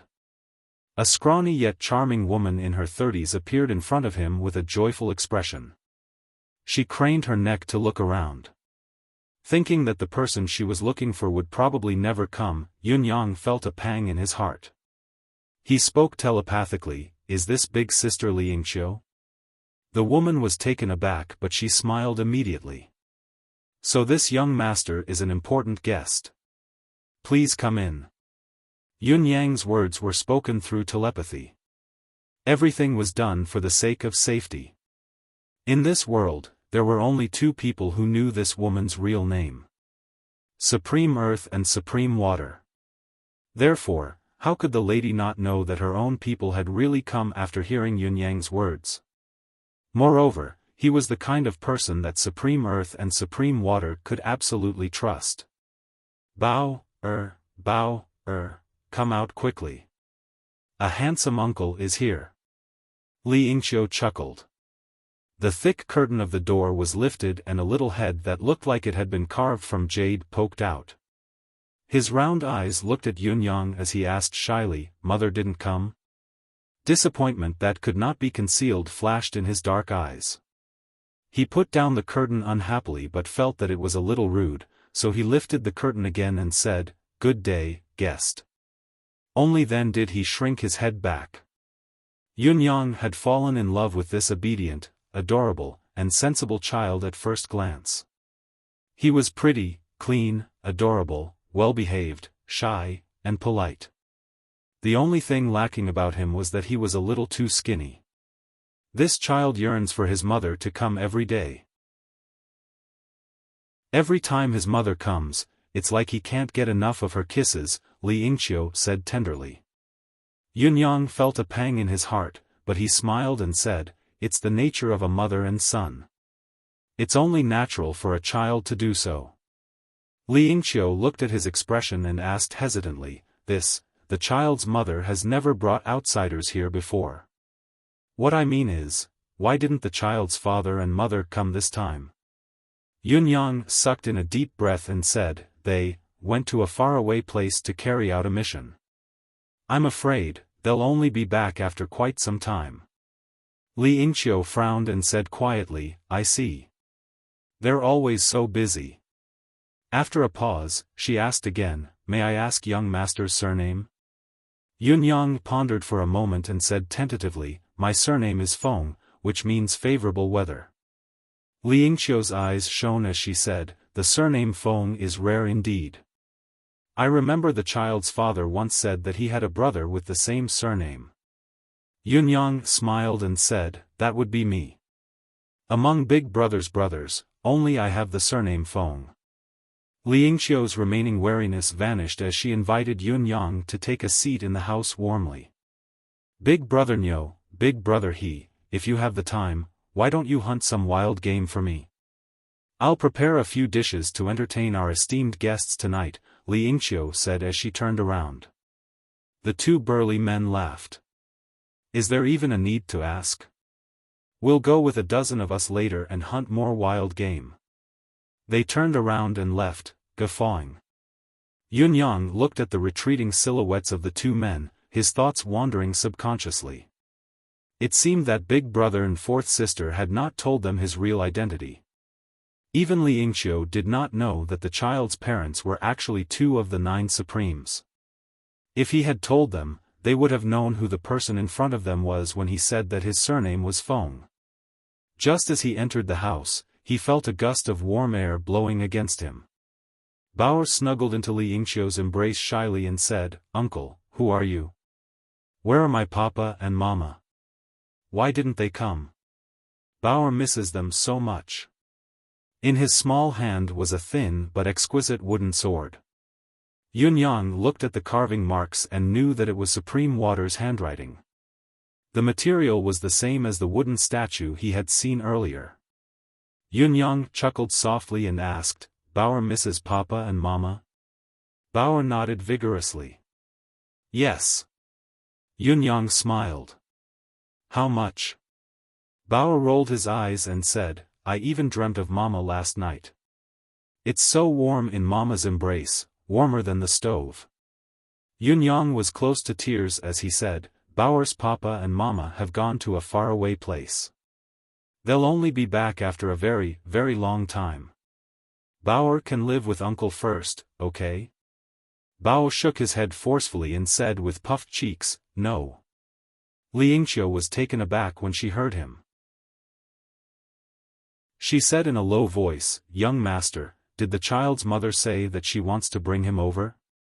Yunyang shook his head and said, "The child's mother only said that the child has grown up and it's about time for him to start learning.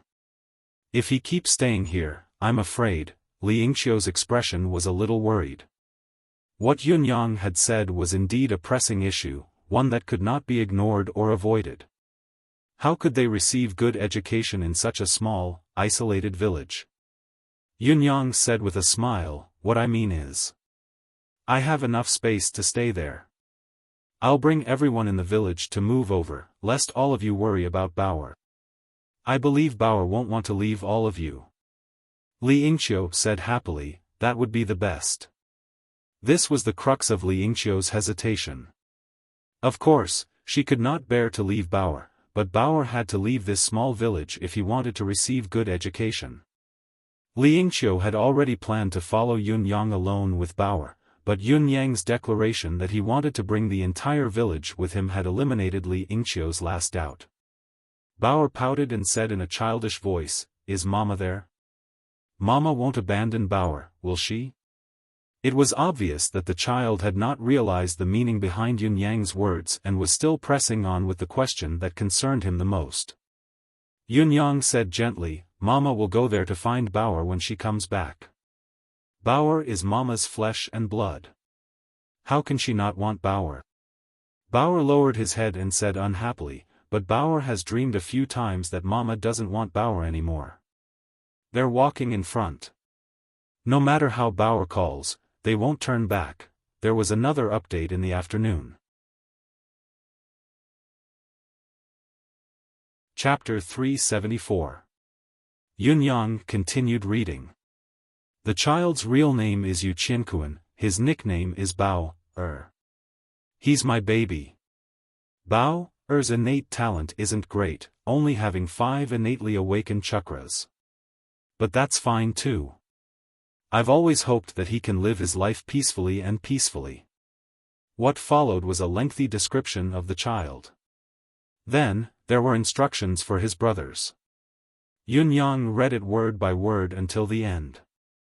If there are brothers who read this letter of mine, I'm afraid there won't be many of us left.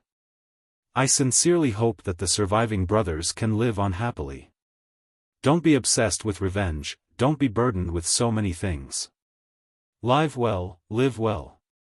Living is the greatest happiness. The child's keepsake is, he finished reading the will. Yun Yang's heart grew heavier. He had called fourth brother for so many years, only now did he know that it should be fourth sister. No, it seemed more appropriate to call her sister-in-law. Then, he thought of something. Hastily, he read the entire will again. There was a paragraph that Yun Yang had read for 17 to 18 times. In this life, the person I've let down the most is my son. As a member of the royal bloodline, he can't enjoy any treatment of royalty. As a child with parents, he can't receive any care from his parents. As a descendant of the 9 Supremes, he can never show himself in front of others. Yun Yang closed the will and heaved in a long breath, looking up at the sky. Supreme Water's will was not biased in any way. It only hoped that her and Supreme Earth's child could live out his life peacefully and peacefully. It was a very plain sentence, but it was also a mother's greatest wish for her child. In spite of this, Yun Yang could vaguely discern something else from the above paragraph. As a member of the royal bloodline, he could not enjoy any treatment of royalty. As a child with parents, he could not receive any care from his parents. As a descendant of the 9 Supremes, he could never show himself in front of others. Fourth brother. Fourth sister, no, it should be sister-in-law. Forget it, whatever you call me, it's fine. Yun Yang chuckled humorlessly and fell into deep thought. Although fourth sister didn't express her intentions clearly and it's impossible for her to express them clearly, I can understand her desire to make it up to the child. Especially the resentment hidden in her words. It has a profound meaning. No wonder I am the one who can make her feel the most at ease. Fourth sister, don't worry. Yun Yang said quietly, since you'll only be at ease if you hand the child over to me, and I'm the only one here among so many brothers, I'll help the child get everything. I understand what you and boss mean. The child's name was Yu Qiankuan. This name is enough for me to understand completely. His eyes suddenly shot out a sharp divine light. Including what boss has obtained and lost. It also includes familial care and the identity of the 9 Supremes' descendant. One day, I will make all of this known to the world. Otherwise, how can I be at ease? You, big brother, and the child, all of them.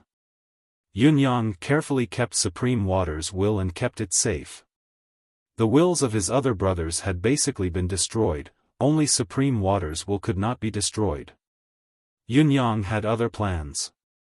He kept away the jade slit ring that contained the holy water charm cultivation method and the entry-level cultivation method of sacred wood conjuration. Then, he carefully kept the child's token into his spatial ring before taking a stroll around the residence of 9 Supremes reluctantly. There were still 3 rooms in the residence of 9 Supremes that had not been opened yet. The eldest was Supreme Earth's, the second was Supreme Gold's, and the third was Supreme Wood's. Yun-Yang walked a few rounds in front of the 3 rooms, gazing at them affectionately. He then entered Supreme Water's room again and bid farewell silently as he breathed in the lingering scent in the air. Then, he went to Supreme Flame's room, Supreme Thunder's room, Supreme Blood's room, and Supreme Wind's room, bidding them farewell one by one. For some reason, Yun-Yang still felt that his brothers were still there, waiting for him in their respective rooms. Whenever he came to the residence of 9 Supremes, he had to meet them before he left. "I'll be back very soon," Yun-Yang said softly. "I'll visit you the next time I come back, third brother." According to Yun-Yang's plan, cultivating the first stage of sacred wood conjuration would not take too long to complete. However, what Yun-Yang did not expect was that it would be a long time later when he left the residence of 9 Supremes and entered it again. Once Yun-Yang came out, he turned into a gust of wind and left immediately, eliminating any possibility of his presence being exposed. Perhaps it was because his emotions had yet to subside, Yun-Yang did not notice that the thick fog of the residence of 9 Supremes behind him was tumbling violently. For some reason, it was no longer as peaceful as it was before. The old soldiers who were guarding outside watched the unusual movement of the residence of 9 Supremes' clouds. Each of their faces was slowly filled with surprise, but it was soon replaced by joy. "Someone from the 9 Supremes' lords has returned? I wonder if it's Lord Supreme Wind? Or perhaps another lord has returned. This is a joyous occasion, a joyous occasion.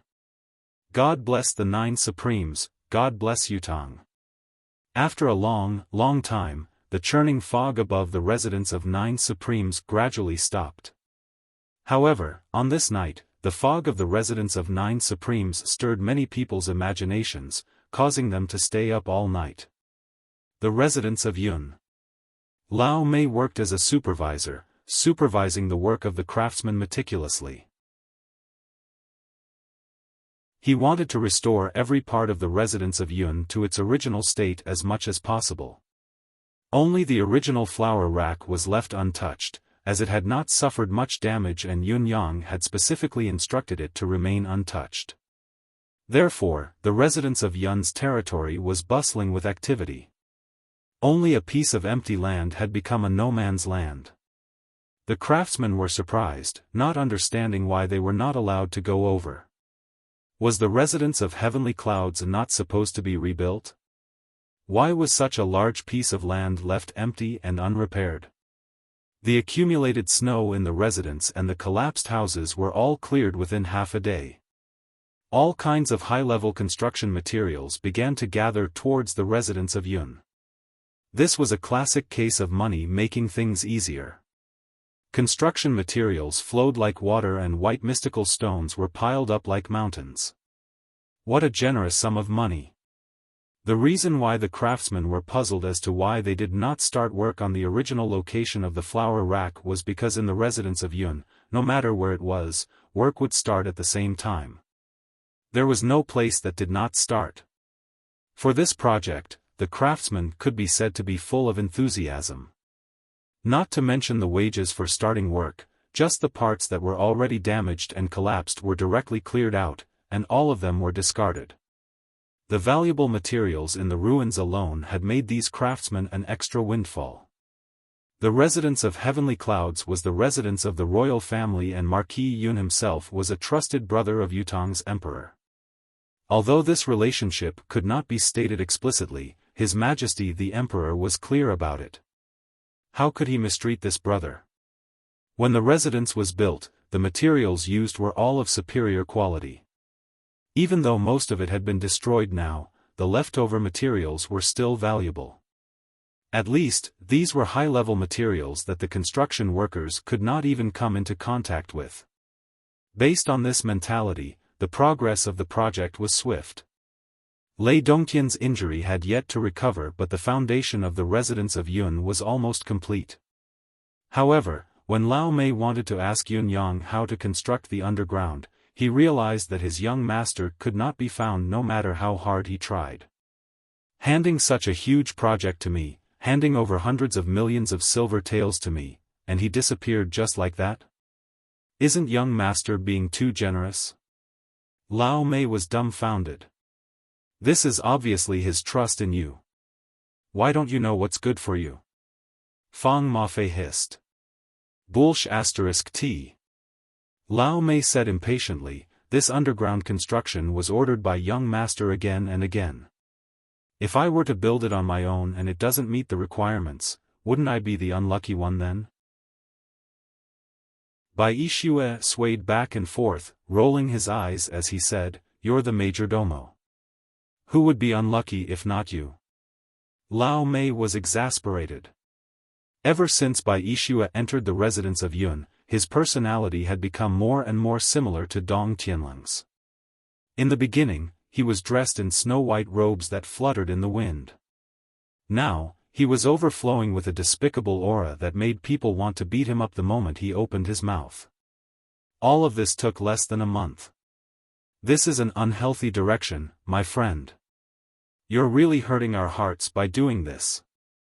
However, what kind of person was Lao Mei? It only took him a moment of inspiration to come up with a plan. These two people in front of him were taking pleasure in his misfortune. Since he could not count on them, he went to look for Shui Wuyin.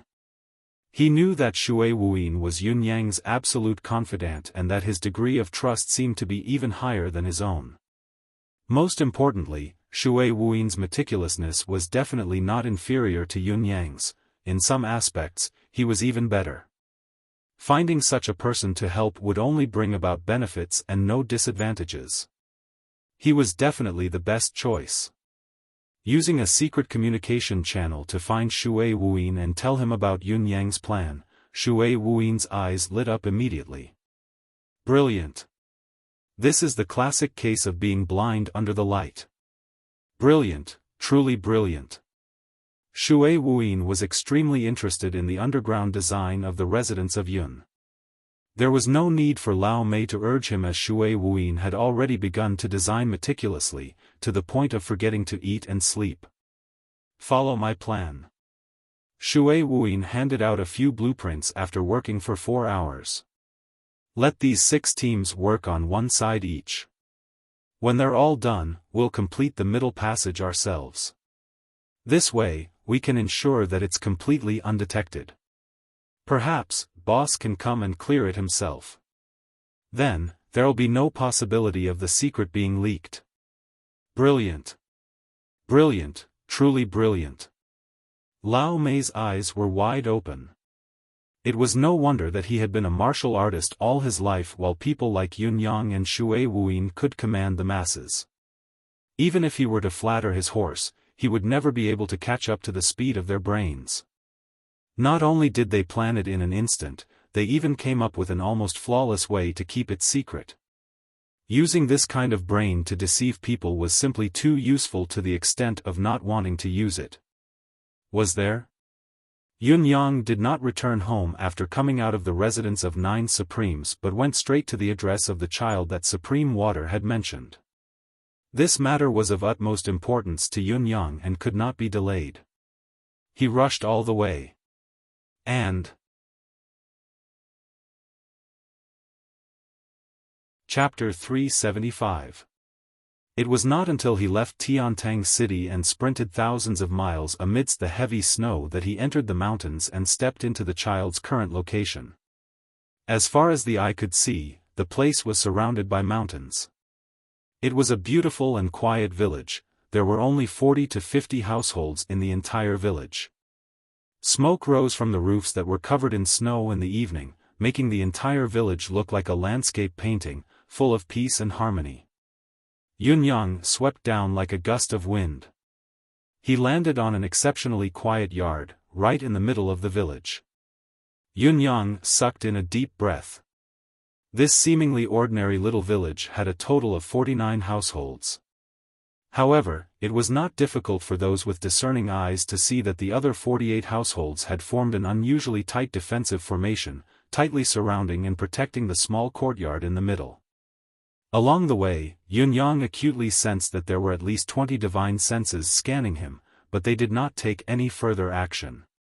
Along the way, he passed by 7 courtyards. In each courtyard, there was a strong man staring at him with a dangerous expression. There was also a woman doing needlework at the doorway. Her pretty eyes seemed to sweep over him intentionally or unintentionally. The door of his target's yard was tightly shut. Just as Yun-yang was about to knock on the door, he heard a creak. The doors of the 2 households beside him opened at the same time, and 2 strong men walked out slowly. His face was full of wariness. "May I ask what brings this young master here?" Every single person in the village had a valiant aura around them. Yun-yang could easily smell the scent of blood that came from stepping foot on the battlefield from them. He looked in the direction of the voice and saw 2 burly men walking out. One of them had an empty left sleeve, and the other seemed to be limping a little, but it was not very obvious. Yun-yang smiled warmly. "May I know from which military camp did the 2 of you come from?" The 2 men looked at him warily and said, "We don't quite understand what young master means. We brothers are only hunters in the mountains. Have we ever joined the army or been a soldier?" Yun-yang smiled. "Have you not? It seems that I have misunderstood. I am here to visit my nephew." "Your nephew?" The 2 men frowned and asked in surprise. "My nephew's nickname is Bao. Do you know him?" Yun-yang asked. "Bao? The 2 men became even more vigilant and shouted, "Who are you?" Yun-yang sighed and took out a jade pendant with a flick of his wrist. "Hurry up and take out the token. If I don't reveal my identity, I'm afraid that those 2 people are going to make a move. It'll be bad if someone gets hurt." "It's fine if I get hurt, but what if those 2 big men get hurt?" This was a man who was loyal to the extreme and would give his all to protect boss's child. Yun-yang would feel heartache even if a single strand of hair were to fall. The 2 burly men took the jade pendant and looked at it. Suddenly, they heaved a sigh of relief. "So it's one of us. Don't blame us." Yun-yang kept the jade pendant and said with a smile, "Those who don't know are not to be blamed. All of you are concerned about my nephew's safety. How is it strange? I wonder where Bao is now." Calculating the time, Supreme Water had written his will a year and a half ago. Now, Bao should be 2.5 years old, able to run, walk, and build his foundation. However, a little boy who was not even 3 years old had lost his parents. Yun-yang could not help but feel a pang in his heart when he thought about it. Bao is at home. He's very obedient. The 2 burly men couldn't help but smile dotingly. This year, Bao's strength has increased a lot, and she's also smarter. As they spoke, one of the men ran over and knocked on the door. Nanny Li, open the door quickly. There's an important guest." A woman's gentle voice said in surprise, "Is Bao's mother here?" Hurried footsteps could be heard. Then, the door was opened. A woman in her 30s who was thin but still attractive appeared in front of him, her face full of joy as she stretched her head to look around. Thinking that the person whom she was looking forward to would probably never come, Yun-yang felt a pang in his heart again. He spoke telepathically, "Is this big sister Li Yingqiu?" The woman was taken aback when she heard him before she smiled. "So this young master is an important guest. Please, come in." Yun-yang's words were spoken through telepathy. Everything was done for the sake of safety. In this world, there were only 2 people who knew this woman's real name: Supreme Earth and Supreme Water. Therefore, how could the lady not know that her own people had really come after hearing Yun-yang's words? It was someone whom Supreme Earth and Supreme Water could absolutely trust. Bao, come out quickly. A handsome uncle is here." Li Yingqiu chuckled. The thick curtain of the door was lifted and a little head that looked like it had been carved from jade poked out. His round eyes looked at Yunyang as he asked shyly, "Mother didn't come?" Disappointment that could not be concealed flashed in his dark eyes. He put down the curtain unhappily but felt that it was a little rude, so he lifted the curtain again and said, "Good day, guest." Only then did he shrink his head back. Yunyang took a liking to this obedient, adorable, and sensible child at first glance. He was pretty, clean, adorable, well-behaved, shy, and polite. The only thing lacking about him was that he was a little too skinny. This child yearns for his mother to come every day. Every time his mother comes, it's like he can't get enough of her kisses, Li Yingqiu said tenderly.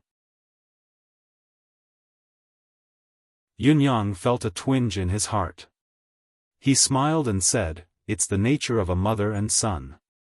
It's only natural for a child to be like this. There's nothing strange about it."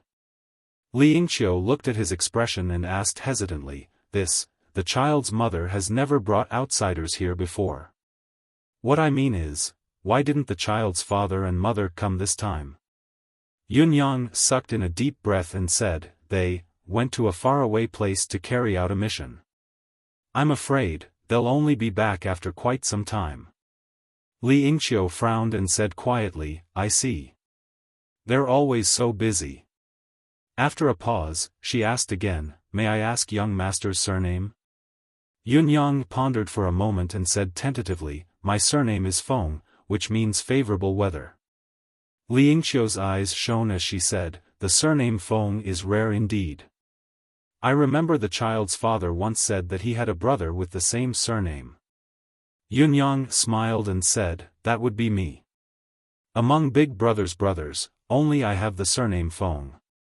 Li Yingqiu's remaining wariness disappeared as she invited Yunyang into the house warmly. "Big Brother Nyo, Big Brother He, if you have the time, why don't you hunt some wild game for me? I'll prepare a few dishes to entertain our esteemed guests tonight," Li Yingqiu said as she turned around. The two burly men laughed. "Is there even a need to ask? We'll go with a dozen of us later and hunt more wild game." They turned around and left, guffawing. Yunyang looked at the retreating silhouettes of the two men, his thoughts wandering subconsciously. It seemed that Big Brother and fourth sister had not told them his real identity. Even Li Yingqiu did not know that the child's parents were actually two of the 9 Supremes. If he had told them, they would have known who the person in front of them was when he said that his surname was Feng. Just as he entered the house, he felt a gust of warm air blowing against him. Bao snuggled into Li Yingqiu's embrace shyly and said, "Uncle, who are you? Where are my papa and mama? Why didn't they come? Bao misses them so much." In his small hand was a thin but exquisite wooden sword. Yunyang looked at the carving marks and knew that it was Supreme Water's handwriting. The material was the same as the wooden statue he had seen earlier. Yunyang chuckled softly and asked, "Bao misses Papa and Mama?" Bao nodded vigorously. "Yes." Yunyang smiled. "How much?" Bao rolled his eyes and said, "I even dreamt of Mama last night. It's so warm in Mama's embrace, warmer than the stove." Yunyang was close to tears as he said, "Bao's Papa and Mama have gone to a faraway place. They'll only be back after a very, very long time. Bao can live with Uncle first, okay?" Bao shook his head forcefully and said with puffed cheeks, "No." Li Yingqiu was taken aback when she heard him. She said in a low voice, "Young master, did the child's mother say that she wants to bring him over?" Yunyang shook his head and said, "The child's mother only said that the child has grown up and it's about time for him to start learning. If he keeps staying here, I'm afraid." Li Yingqiu's expression was a little worried. What Yunyang had said was indeed a pressing issue, one that could not be ignored or avoided. How could they receive good education in such a small, isolated village? Yunyang said with a smile, "What I mean is, I have enough space to stay there. I'll bring everyone in the village to move over, lest all of you worry about Bauer. I believe Bauer won't want to leave all of you. Li Yingqiu said happily, that would be the best. This was the crux of Li Yingqiu's hesitation. Of course, she could not bear to leave Bauer, but Bauer had to leave this small village if he wanted to receive good education. Li Yingqiu had already planned to follow Yun Yang alone with Bauer, but Yun Yang's declaration that he wanted to bring the entire village with him had eliminated Li Yingqiu's last doubt. Bauer pouted and said in a childish voice, "Is Mama there?" "Mama won't abandon Bauer, will she?" Obviously, the child had not realized the meaning behind Yun Yang's words and was still pressing on with the question that concerned him the most. Yun Yang said gently, "Mama will go there to look for Bauer when she comes back. Bauer is Mama's flesh and blood. How can she not want Bauer?"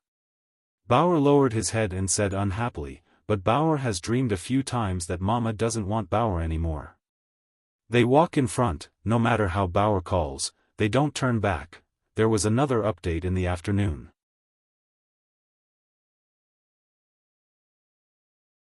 Chapter 376. Yun Yang's heart skipped a beat as an indescribable emotion welled up within him. Looking at Bauer's innocent face and his eyes that were filled with endless desire, Yun Yang swallowed the bitter wine in his mouth slowly, speechless. "Big brother, fourth sister, can you really bear to leave us behind? Can you really bear to leave your own children behind?" That night, Yun Yang let go of everything and got drunk in this remote village. A few men from the village surrounded Yun Yang, urging him to drink. Each of them was a forthright person, emptying their cups of wine. Naturally, there was no good wine or food in this remote, deserted village. However, Yun Yang drank with relish, enjoying himself. Exquisite toys were given out one by one, and it only took a moment for Bauer to be so happy that he snuggled into his embrace and sat on Yun Yang's knees, wriggling in his embrace like a kitten, full of affection. It was unknown if the little fellow was naturally introverted or if it was due to environmental factors, but he did not speak much. Even if he was very happy, he did not show it. The little person hugged his favorite toy, his eyes squinting into slits, but he kept his mouth shut, unlike other children who were overjoyed. His tiny hands kept fiddling, but each time he fiddled with it, the corners of his eyes curled up in delight.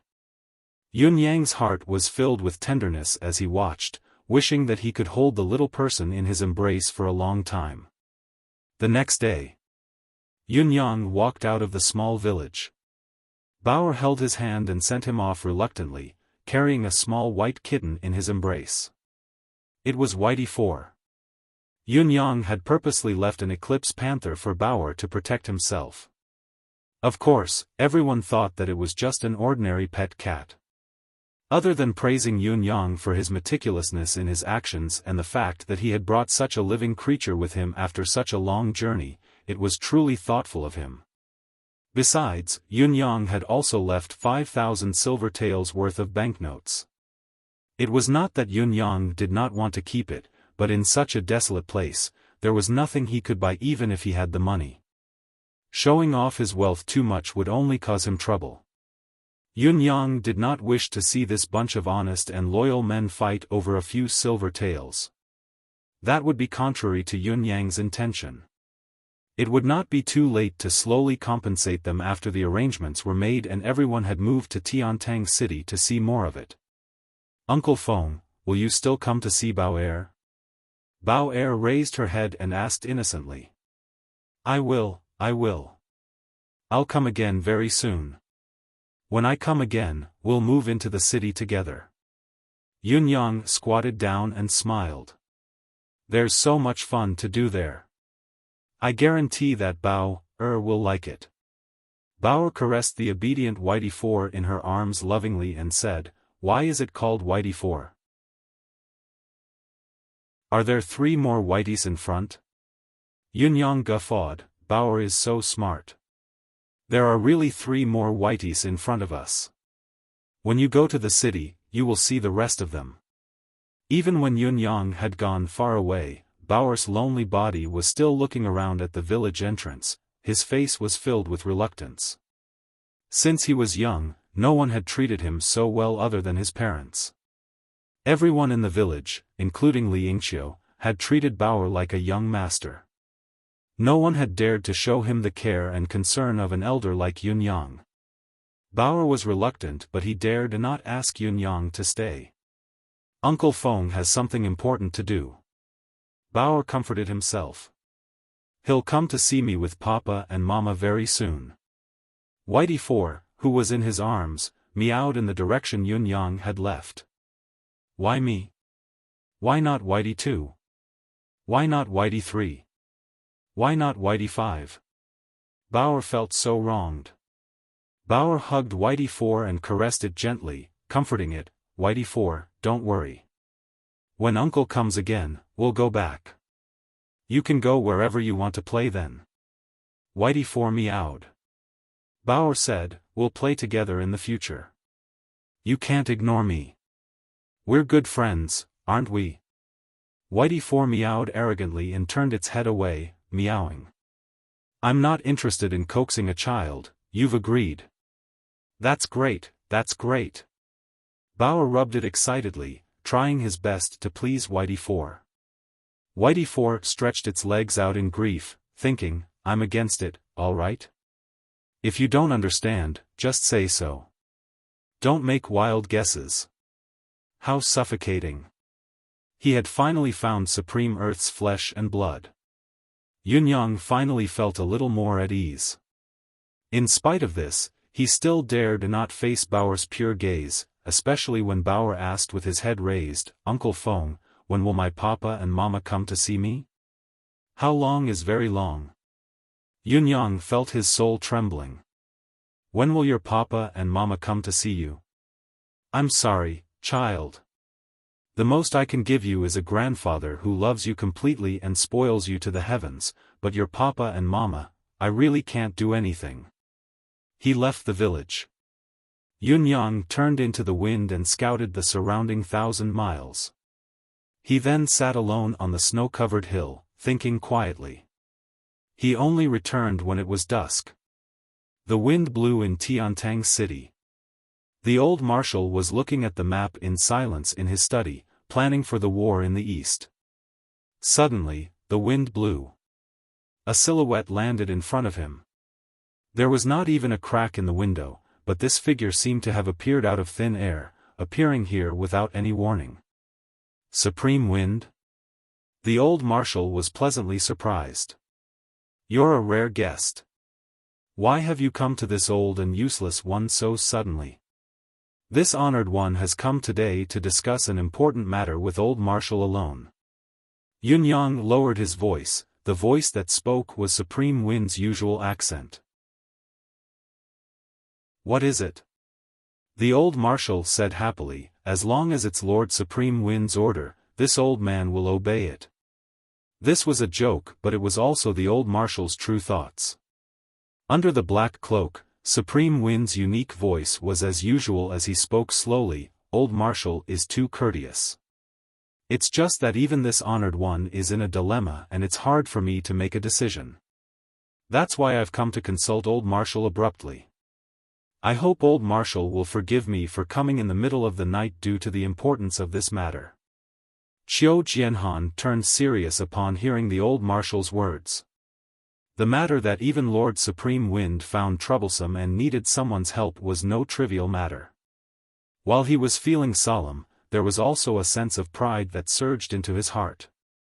There were not many people in the entire empire of Yutong who could receive such trust. Lord Supreme Wind, please speak. No matter what the final outcome is, this old man will keep my mouth shut from the beginning until the end. I won't leak anything. Obviously, old Marshal Qiu had understood Supreme Wind's intention. The matter was so important that he had come in the middle of the night. These 8 words were enough to explain some things. Other than the matter being important, it was also pressing and needed to be resolved as soon as possible. Qiu Jianhan dared not be negligent, his intention to assist with all his might was even stronger. Yun Yang considered his words and said, this matter concerns the head of the 9 Supremes, Supreme Earth. Old Marshal Chio's solemn expression changed at once, a hint of caution added to it. Perhaps others did not know, but the old marshal was one of the only 3 people in this world who knew about it. Supreme Earth, His Majesty the Emperor's eldest son. His Highness, the eldest prince. What is it? The old marshal asked seriously. Recently, I've received supreme waters will by chance. Yunyang said in a low voice, the things mentioned in the will have thrown me into confusion. While I was overjoyed, I was uncertain and hesitant to make a decision. Old Marshal Chio sat up straight, his posture upright. He, who was experienced in the ways of the world, could already tell that this matter was much bigger than what he had initially imagined. Yunyang had suddenly mentioned Supreme Water, but he did not mention the main character, Supreme Earth. It was obvious that this matter involved both Supreme Earth and Supreme Water, 2 of the 9 Supremes. It was no small matter. My 4th brother, Supreme Water, is a woman and has tied the knot with my eldest brother, Supreme Earth, they are husband and wife. Yunyang's words were earth-shattering. Even though the old marshal was somewhat mentally prepared, he still stood up abruptly, his eyes almost popping out of their sockets. His usually upright and steady body was actually trembling. This was an earth-shattering secret. The old marshal wanted to say something but his lips quivered a few times. He could only stare fixedly at Supreme Wind in front of him, waiting.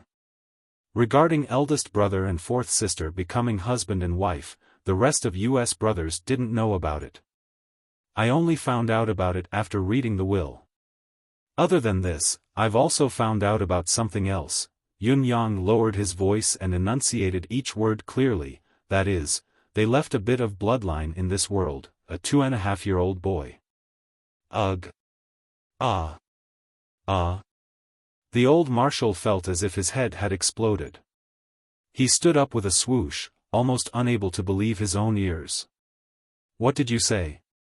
Supreme Wind nodded lightly. The old marshal's body swayed, almost falling back onto his seat. At this moment, he was seeing stars. His body swayed and he couldn't stand steadily. He almost fainted from the shock of this sudden news. He understood the importance of this news better than anyone else. This was a super bomb that could shake the nation's foundations. This child's identity was extremely important to them. The royal bloodline. The eldest son and grandson. And it was the bloodline of the 9 Supremes. The existence of this child was a supreme presence in the empire of Yutong. Not only did he possess an incomparable honor from his birth, there was also His Majesty's deep remorse towards his son and grandson. As long as he appeared, he would receive the reverence of the entire Yutong people and the help of Supreme Wind, the only remaining Supreme Wind among the 9 Supremes. Supreme Wind was now standing in front of him because of this matter. One could imagine how much Supreme Wind valued this child, he was ready to risk his life for him. Supreme Wind's call was equivalent to the entire military. Which of Yutong's soldiers had not been saved by the 9 Supremes before? By then, the military, the government, and the people would all be at their beck and call. However, the Empire of Yutong already had a crown prince. The rightful heir to the Empire of Yutong's throne. The Empire of Yutong was now surrounded by enemies, the external pressure was extremely dangerous, to the point of being besieged on all sides. If this news were to be released at this delicate moment, it would be equivalent to a super bomb that was destined to explode in the Empire of Yutong. It would definitely stir up 1,000 ripples. The 3rd update has arrived. The 4th update is being written, estimated to be around 8:00 at night. Chapter 377. However, at this time, especially when the Empire of Dongxian was about to attack, the Empire of Yutong could no longer withstand any internal turmoil. If things went awry, the Empire of Yutong would collapse from the internal and external conflicts that would erupt at the same time. The old marshal thought of too many things at once. It was like a bucket of cold water had been poured over his head. His joy froze instantly as he stood dumbfounded on the spot, speechless for a moment. Opposite him, Yunyang stood quietly, not saying a word as he waited for the old marshal's reaction. Qiu Jianhan's reaction was within Yunyang's expectations. How could Yunyang not know what this old general, who had dedicated his entire life to the empire of Yutong, was thinking about? In fact, Yunyang had already thought about it. This was also the main reason why Yunyang could not make a decision. However, he had to know about this, to know about it before His Majesty the Emperor did. Lord Supreme Wind, may I ask what you want to do? After a long silence, Qiu Jianhan finally snapped out of it and asked with a stutter. It's really not what I want to do.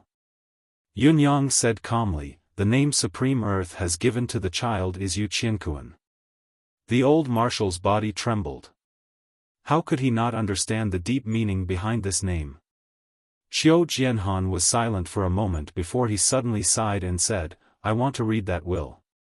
This was something that should be done. Although it was obvious that he did not believe Supreme Wind's words and might cause Supreme Wind's displeasure, after all, Yutong's higher-ups had never doubted the Nine Supremes' words. However, the old marshal had still said it despite knowing that it would be a hindrance. Yunyang was not offended at all and handed the will, which consisted of 5 pieces of paper, to the old marshal without hesitation. At the same time, he activated the holy water charm. With a flash of blue light, faint blue words slowly appeared on the white paper. This was the Nine Supremes' unique anti-forgery mark. Only by using one's own cultivation method to open one's will could one see the words written on it. Actually, the old marshal was already 90% convinced of what Supreme Wind had just said when he saw how Supreme Wind had demonstrated Supreme Water's unique mystique with a wave of his hand. However, as his thoughts spun, his expression changed as he turned to look at Yunyang. Lord Supreme Wind, may I ask if the Nine Supremes' cultivation methods are all in your hands now? Yunyang was silent for a moment before he said quietly, as long as I'm here, the Nine Supremes are still here. Not a single one is missing. That's great. The Nine Supremes didn't disappear after all. The old marshal was relieved. The Nine Supremes have never disappeared. Yunyang said coldly, I am the Nine Supremes. Qiu Jianhan looked at him deeply. Yunyang's words were concise and concise. However, Qiu Jianhan savored the words and heaved a long sigh. This old man understands. Then, he lowered his head to study Supreme Water's will. Some of Supreme Water's state of mind, some obscure thoughts in his will, to someone as experienced as the old marshal, he only needed one look to see through it. However, it was also because of this that the old marshal did not speak for a long time after he finished reading the will. This night, the moments of silence were much longer than the time both of them had spent conversing. Is there a letter from the eldest prince? Old Marshal Qiu asked. He had subconsciously replaced the will with a letter. To the old marshal, he still did not wish for the eldest prince to pass away, even though it was already a fact, a reality. I haven't gotten it yet. Yunyang said bluntly, with my ability, I can only get what fourth sister Supreme Water left behind. I can't get eldest, second and third brothers' unique cultivation methods for now, but I'll be able to after some time. If there's a need, I'll send it to old Marshal N. His Majesty. Yunyang made a promise that was uncertain. After all, Yunyang still did not know what the contents of the eldest's will were. If it involved some of the Nine Supreme secrets, he could not pass it on to the old marshal and His Majesty. This was something that could not be discussed. Eldest Supreme Earth was the only one who knew about the other 8 Supremes' background. Qiu Jianhan nodded and rolled up the will carefully and passed it back to Yunyang. Yunyang had been staring at the will closely. Although the old marshal was one of the people he trusted absolutely, the matter mentioned in the will was too significant and could easily shake the empire of Yutong. Yunyang had no confidence whether the old marshal would take any other action. No matter how proud he was of his intelligence, the old marshal's life experience was not something Yunyang could compare to. It was only when the will was in his hands that Yunyang heaved a sigh of relief. Qiu Jianhan looked at the will in Yunyang's hands and did not speak for a long time, his expression changing. After almost the time it took to drink a cup of tea, he finally spoke again. If His Majesty knows about this, I'm sure he'll be very happy. These words were spoken with a profound meaning, as if there was a hidden meaning behind them. Yunyang did not speak or move, he did not respond at all, as if he had heard nothing. This child has Lord Supreme Wind as his backing, how lucky he is. Qiu Jianhan closed his eyes. Yunyang said faintly, I should be the lucky one. From the moment I found out about his existence, I truly understood my future path. My path ahead isn't only about revenge. I should be thankful to this child. I've always known what I've been doing, and I know that there's something wrong with my mentality, that it's slowly drifting towards extremes. However, it's because of this child's appearance that I have the chance to be his backing, and at the same time, it's given me a new goal in life. Otherwise, my path ahead would only be bloody, it's nothing but a path of blood. The words were hard to pronounce, but Qiu Jianhan understood it completely. His brothers had died and he was the only one left. Shouldering the debt of those who had sacrificed their lives, he could only try his best to move forward on this path of blood. However, the appearance of the two Supreme Sun had caused Supreme Wind's destiny to deviate. It was no longer just about revenge. Yunyang's eyes glinted coldly like a sharp sword. If the 9 Supremes were still here and all of them were this child's backing, that would be his true fortune. Qiu Jianhan said, it looks like Lord Supreme Wind has already decided what to do. Yunyang raised his head and said solemnly, indeed. Old Marshal Qiu paced back and forth, one hand behind his back as he pondered with a frown. Yunyang sat down on the chair without any reservations and said, this reputed one would like to ask Old Marshal a few questions, if I may be so bold. Qiu Jianhan asked, what questions? Yunyang said, please answer honestly, Old Marshal. Don't try to hide it. If Old Marshal is unwilling to answer, just be direct. Qiu Jianhan could vaguely guess what the person before him wanted to ask. His expression turned ashen as he said in a low voice, ask away. Yunyang took a deep breath and said, what does Old Marshal think of the current crown prince? Qiu Jianhan was silent for a moment before he said, the crown prince is thorough in his considerations and is adept at winning people's hearts. He has considerable attainment in the art of being an emperor, even better than His Majesty back then. Yunyang rolled his eyes and said, if the crown prince succeeds the throne, what will happen to Yutong's future? Qiu Jianhan fell into silence this time. After a long while, he said, perhaps. Yutong will not be lost. Perhaps? Yunyang said faintly, Old Marshal, if you don't want to answer, just don't. Why do you have to say something that goes against your conscience? The crown prince is lenient on the outside but wary on the inside. He has a benevolent face but a dark heart. He thinks that he's good at wielding power, that he has the heart of an emperor, that he can win over the civil and military officials in the imperial court, that he's brilliant in handling matters. But what is the truth?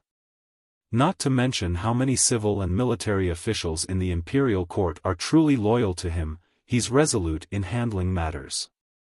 Old Marshal, do you think that my evaluation is accurate? Qiu Jianhan's expression was grim as he said. Half of it. Yunyang chuckled.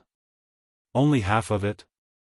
I only want to ask Old Marshal, if such a person really ascends to the throne, as the saying goes, a new ruler brings a new court of ministers. How many virtuous people does the crown prince have under him? How many capable generals are there? Is there an honest and upright official? Once the crown prince ascends the throne, the crown prince's subordinates will rise with the wind. By then, does old Marshal still think that Yutong will not be lost? Qiu Jianhan's expression was grim, but he had to admit that what Yunyang said was true. Reality was so helpless. Although there were treacherous officials and spies from other countries among His Majesty's subordinates, most of the officials were still loyal. For example, Qiu Jianhan, Leng Daoyin, Fang Qingtian, Tai Zheng, Fu Baogua, the Shengguan family of generals, and so on. However, the crown prince did not have a single person like that. They were all people who wanted to flatter him. Occasionally, there were a few capable ones, but they were all lowly officials who could not be of great use. Just like what Yunyang had said, there was not even a single upright official, let alone a brave general. Although the old marshal wanted to protect the crown prince, he could not speak against his conscience. He had nothing to say. If His Majesty were to return in 100 years and the crown prince were to ascend the throne, the only way to ensure a few years of peace for Yutong would be to cut off the land and seek peace, hiding in a corner. However, Yutong's geographical location is unique. Once we don't think about improving, we'll definitely be devoured by other countries. The so-called few years of peace would only be a slow suicide. In the end, when an overlord emerges to unify the world, Yutong might not even be able to wait for that to happen. We'll be long annihilated in the war to unify Tianxian. Yunyang said sharply, this is the best outcome. It's also the limit that the crown prince can reach if he truly works hard for this country. Qiu Jianhan heaved a long sigh without saying a word. The words spoken by the person before him were extremely unpleasant to hear, but they hit the nail on the head and hit the nail on the head. In fact, how could Qiu Jianhan not be able to tell? Not only him, his brothers, Leng Daoyin, Fang Qingtian, and the others had already discussed these matters many times in secret. Even His Majesty the Emperor had spoken to old Marshal Qiu about this. However, it was a fact that the royal family had no successor. It was a foregone conclusion. They had the will but lacked the strength to do anything. They could only sigh helplessly.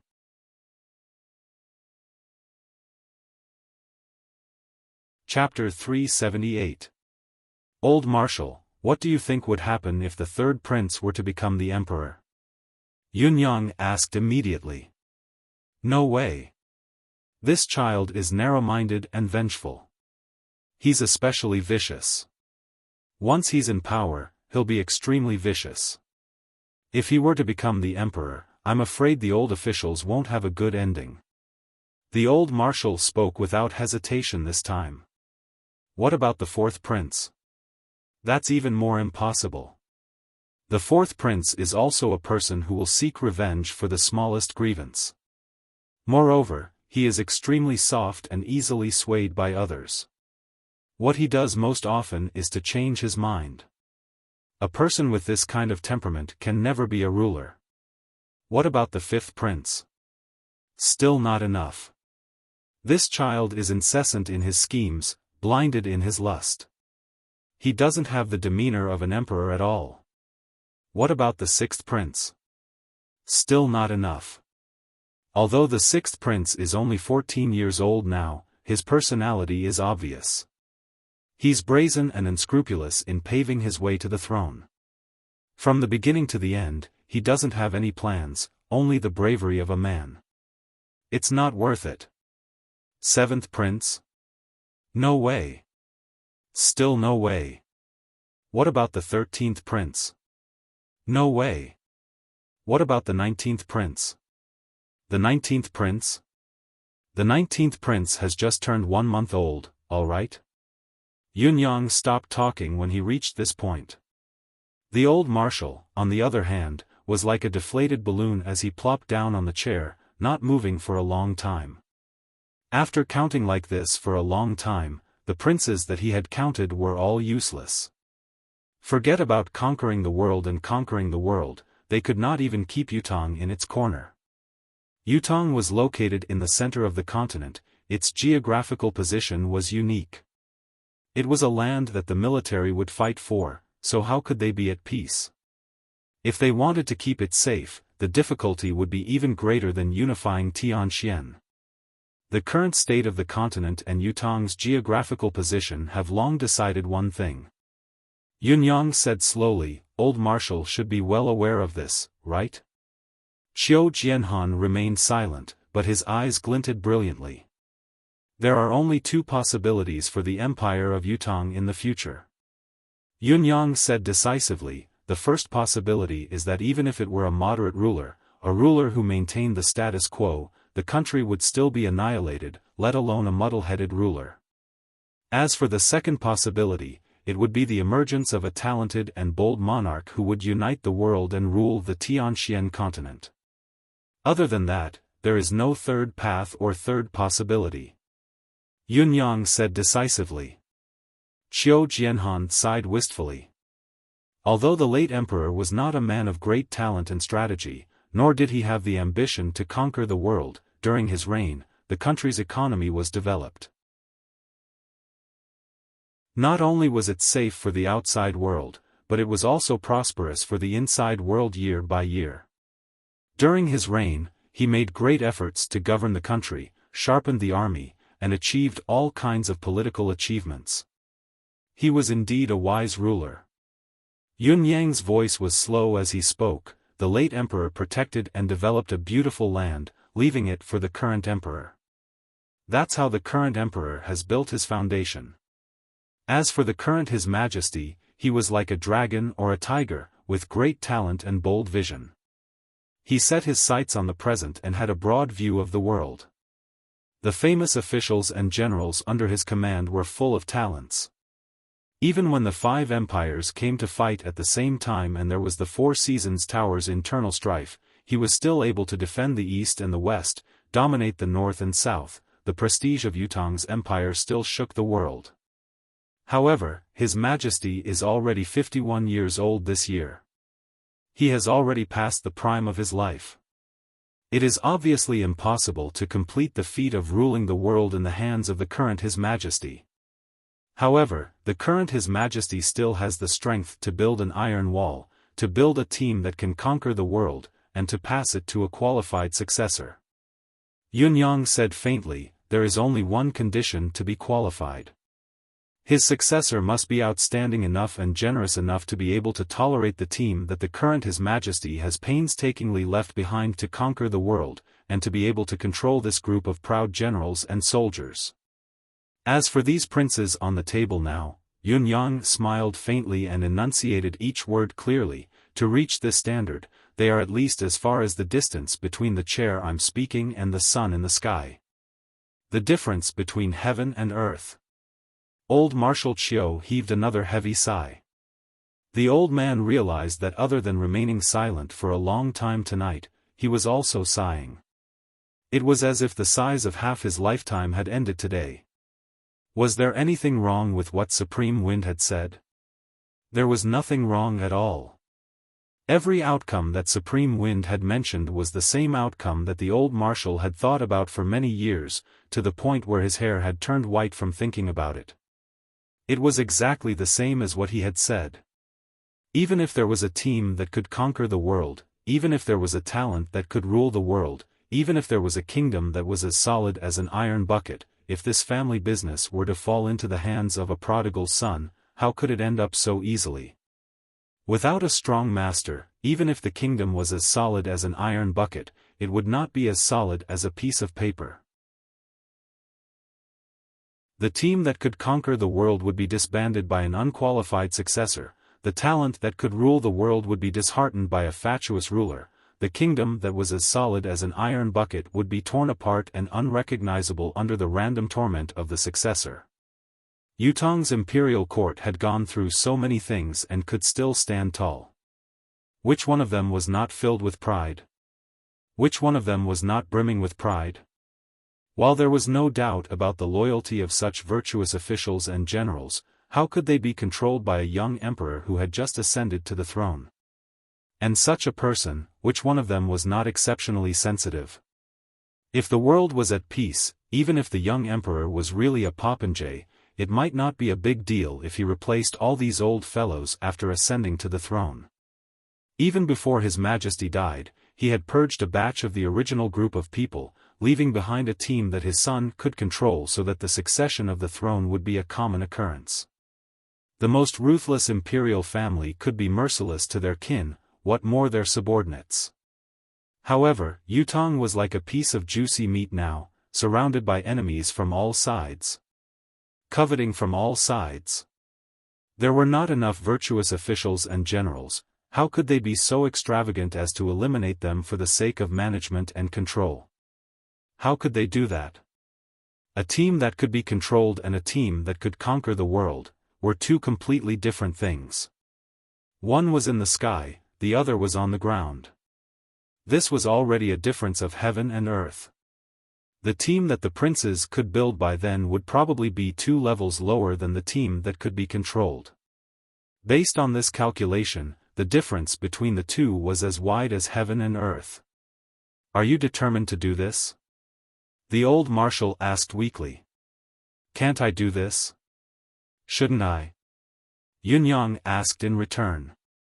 Can you guarantee that this child will have a grand plan in the future? Engulf the world?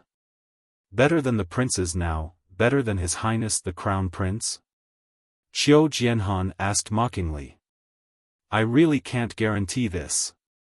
Yunyang said, but don't we have you, old marshal? Xiao Jianhan said angrily, what does this have to do with this old man? You can do it, you should do it, that's your business. Why are you dragging this old man into this? Yunyang pursed his lips and said, I'm not talking nonsense with you. The princes now have grown up in an atmosphere of luxury and luxury. How would they know the sufferings of the people? They don't know the army, they don't know the generals, they don't know war. They only know how to scheme and deceive each other. That's why they can't succeed. Since we know where the root of the problem lies, how can we raise another one like this? Yunyang said, we can place the child in the army and nurture him carefully. How can that be? This old man can't do it to a 2-year-old child. The old marshal shook his head like a rattle drum. In times of peace, we can, of course, emphasize literature and suppress martial arts because everything is for stability. It's for long-term stability. However, now that we're in a time of war, when the world's heroes are fighting for supremacy, we must emphasize both literature and martial arts. Martial arts must even be more important than literature. Yunyang said, Old Marshal, as a general, you should be able to see this more clearly than I do. As for age, small sacrifices can't be avoided in order to achieve great things. Believe me, the child will be most grateful to old marshals and nurturing when the time comes. Xiao Jianhan nodded and said generously, there's no need to thank me. This old man will be comforted if I can have a good death then. Even if it's rare for me to have a good death, I'll still have to wait until the world is unified and the 4 seas are at peace. As long as I can see this continent finally becoming part of Yutong's territory, I have no regrets in dying. Yunyang chuckled. When the hares are dead, the hounds will be cooked, and when the birds are dead, the bow will be put away. This was never a good phrase. It was a taboo between a ruler and a subject, but sometimes, this was the only way. Especially from the perspective of a ruler. When the world was at peace, it was indeed not a good thing to keep this bunch of proud soldiers who had walked out of the battlefield alive. Yunyang could promise on behalf of the child, but Yutong's future monarch was not Yunyang. Yutong's new monarch would never be willing to keep someone else's promise. This was the dictatorial instinct of a ruler who was in a superior position.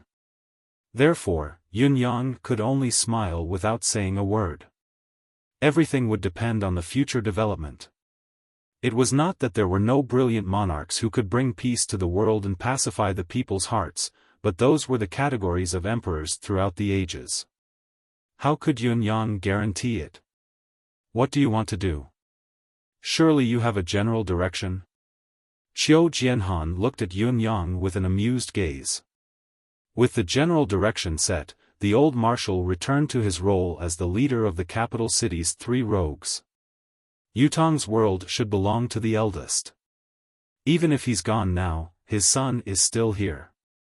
It's only logical and appropriate for the son to inherit his father's legacy. Yunyang enunciated each word clearly. Old Marshal Qiu opened his mouth to speak but was silent for a moment. After a while, he said, I can understand what you're thinking, I can even express my personal approval. However, approval is one thing and reality is another. You should know that there are some things that you can't stop no matter how unwilling you are to see it happen. The child can still live a leisurely and happy life now, but if he were to really come to Tiantang City, I believe he'll encounter something terrible within a very short period of time.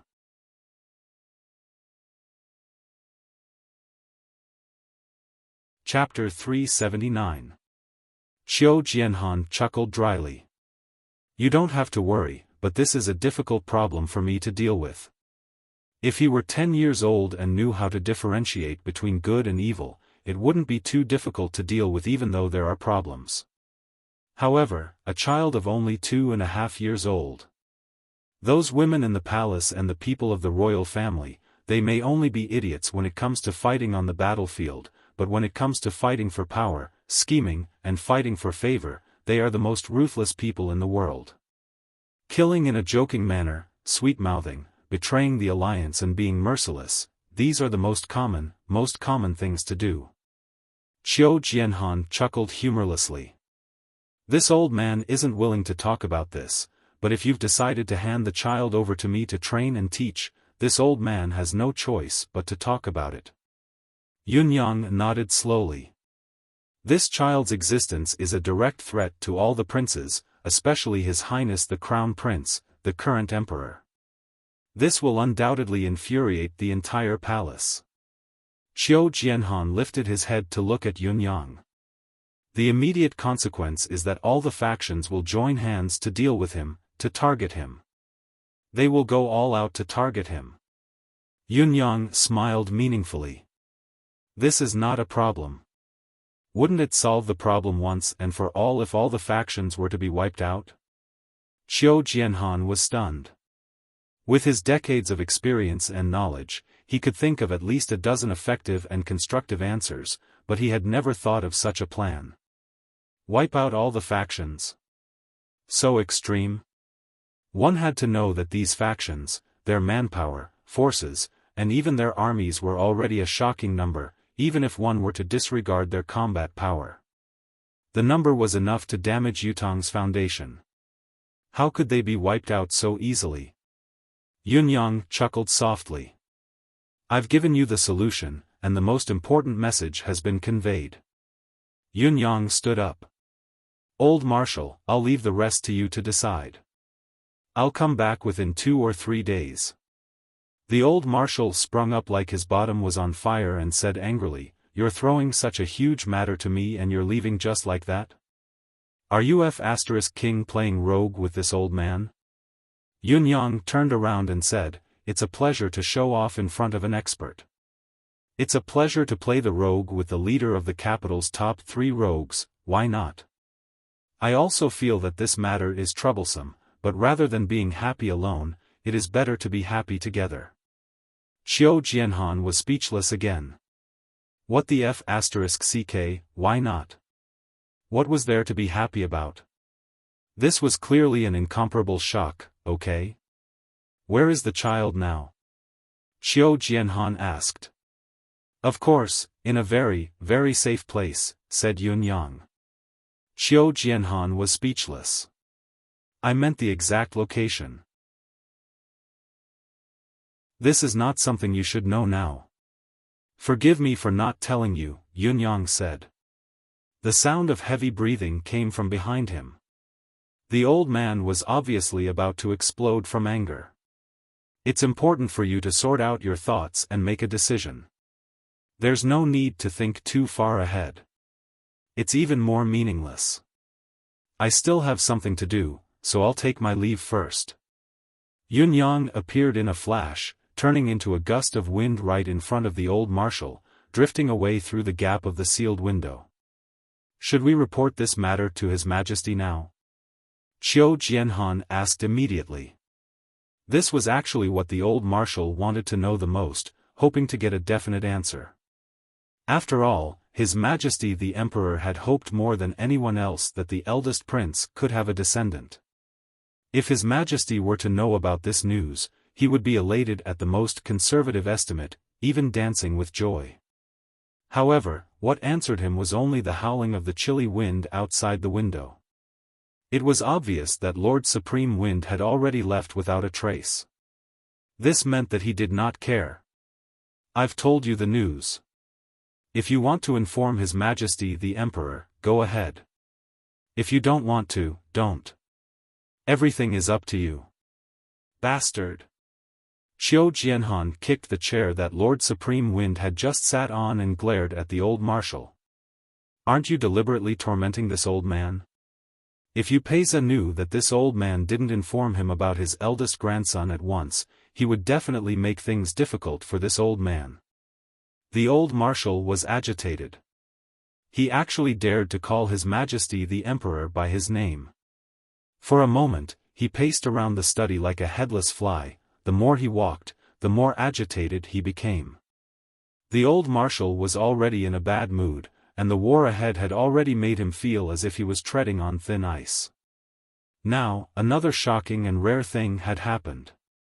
Yet, the fellow who had informed him about this had run away just like that. He had left everything to himself. To inform His Majesty the Emperor about the unfavorable consequences? Putting aside the question of whether Supreme Wind would pursue his decision, just the thought of His Majesty's deep regret and remorse, would the Emperor be overjoyed and dancing with joy if he knew about this?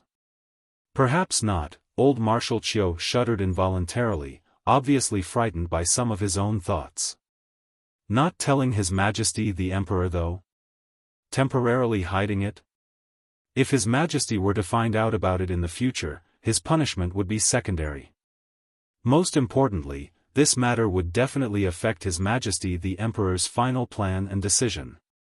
For a satisfactory successor and a dissatisfied successor, the arrangements and decisions made by the successor would be completely different, or even in completely opposite directions.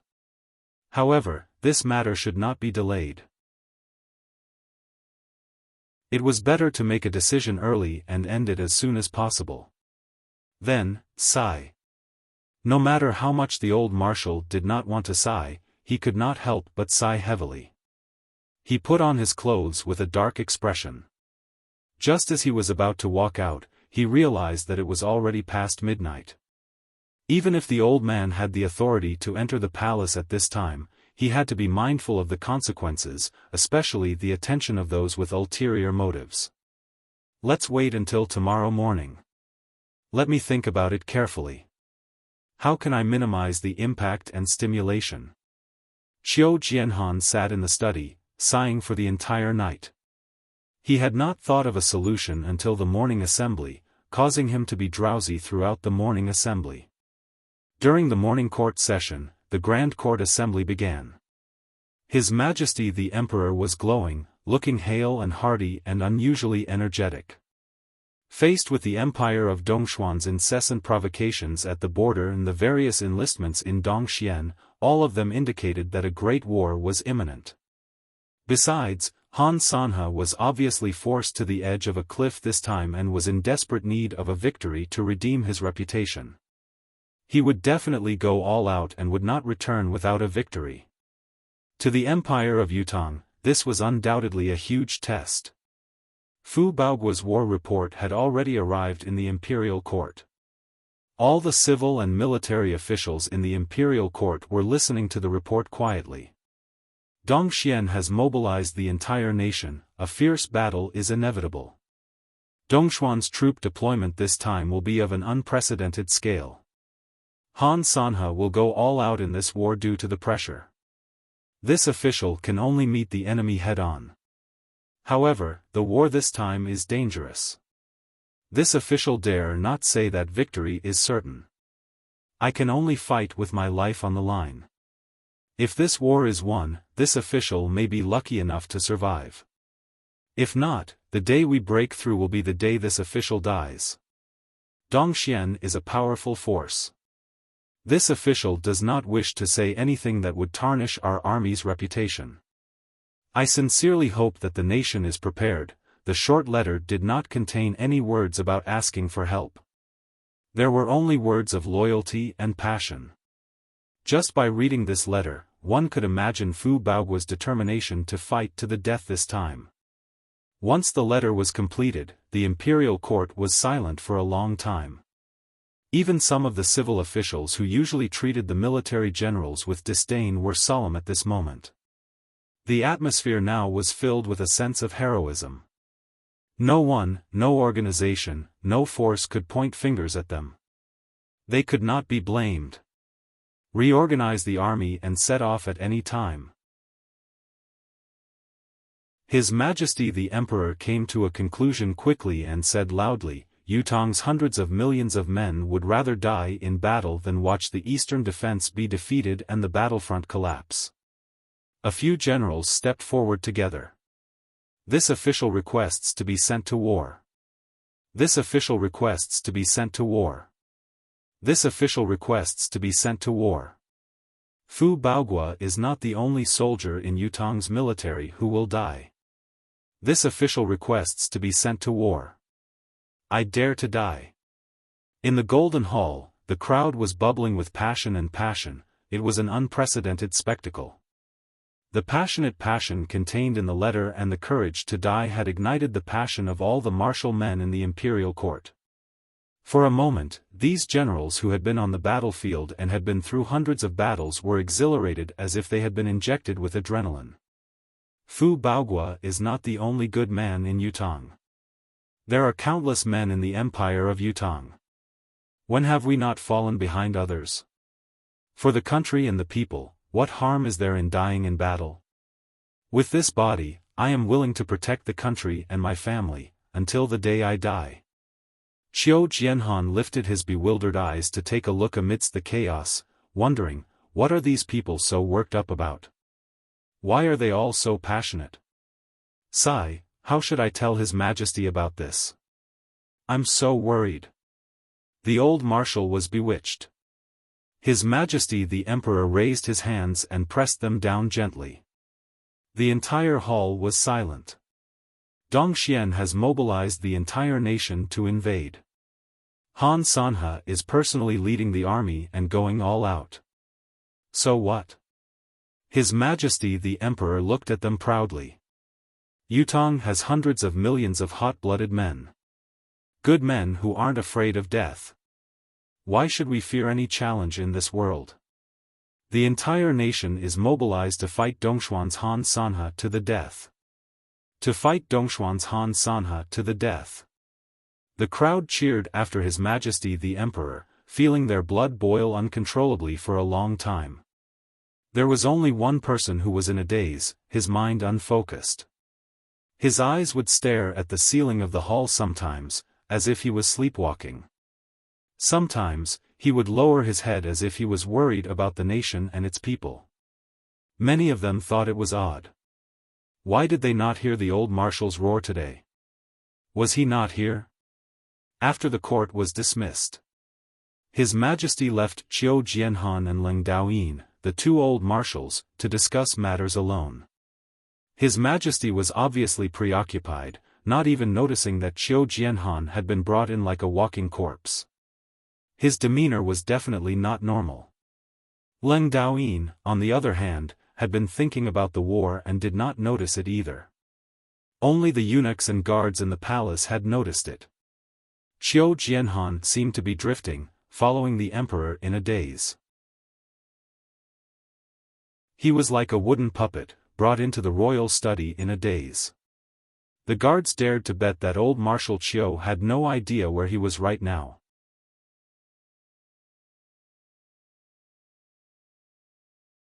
Chapter 380. As for Fang Qingtian and Grand Commandant Fang Qingtian, the old Grand Commandant was not feeling well due to the heavy snow these few days, so he was still resting at home today. The emperor had no intention of inviting him over. The old Grand Commandant did not have much time left. If something like this were to trigger his state of mind, he might not be able to take the blow. The old man's unique skill, ingenious heart, was a mystical cultivation method that could see through one's heart, but it was a taboo against the violent fluctuation of one's state of mind. The old Grand Commandant had activated ingenious heart because of Yang Buto's case. It did not look like anything was out of the ordinary then, but it was still a considerable burden and his lifespan was depleted. If he were to be triggered again now, it would not be good. After all, Fu Baoguo was the only remaining disciple of the old Grand Commandant, the one who was seen as his successor. The other disciples of the old Grand Commandant had all perished on the battlefield, their corpses buried on the battlefield.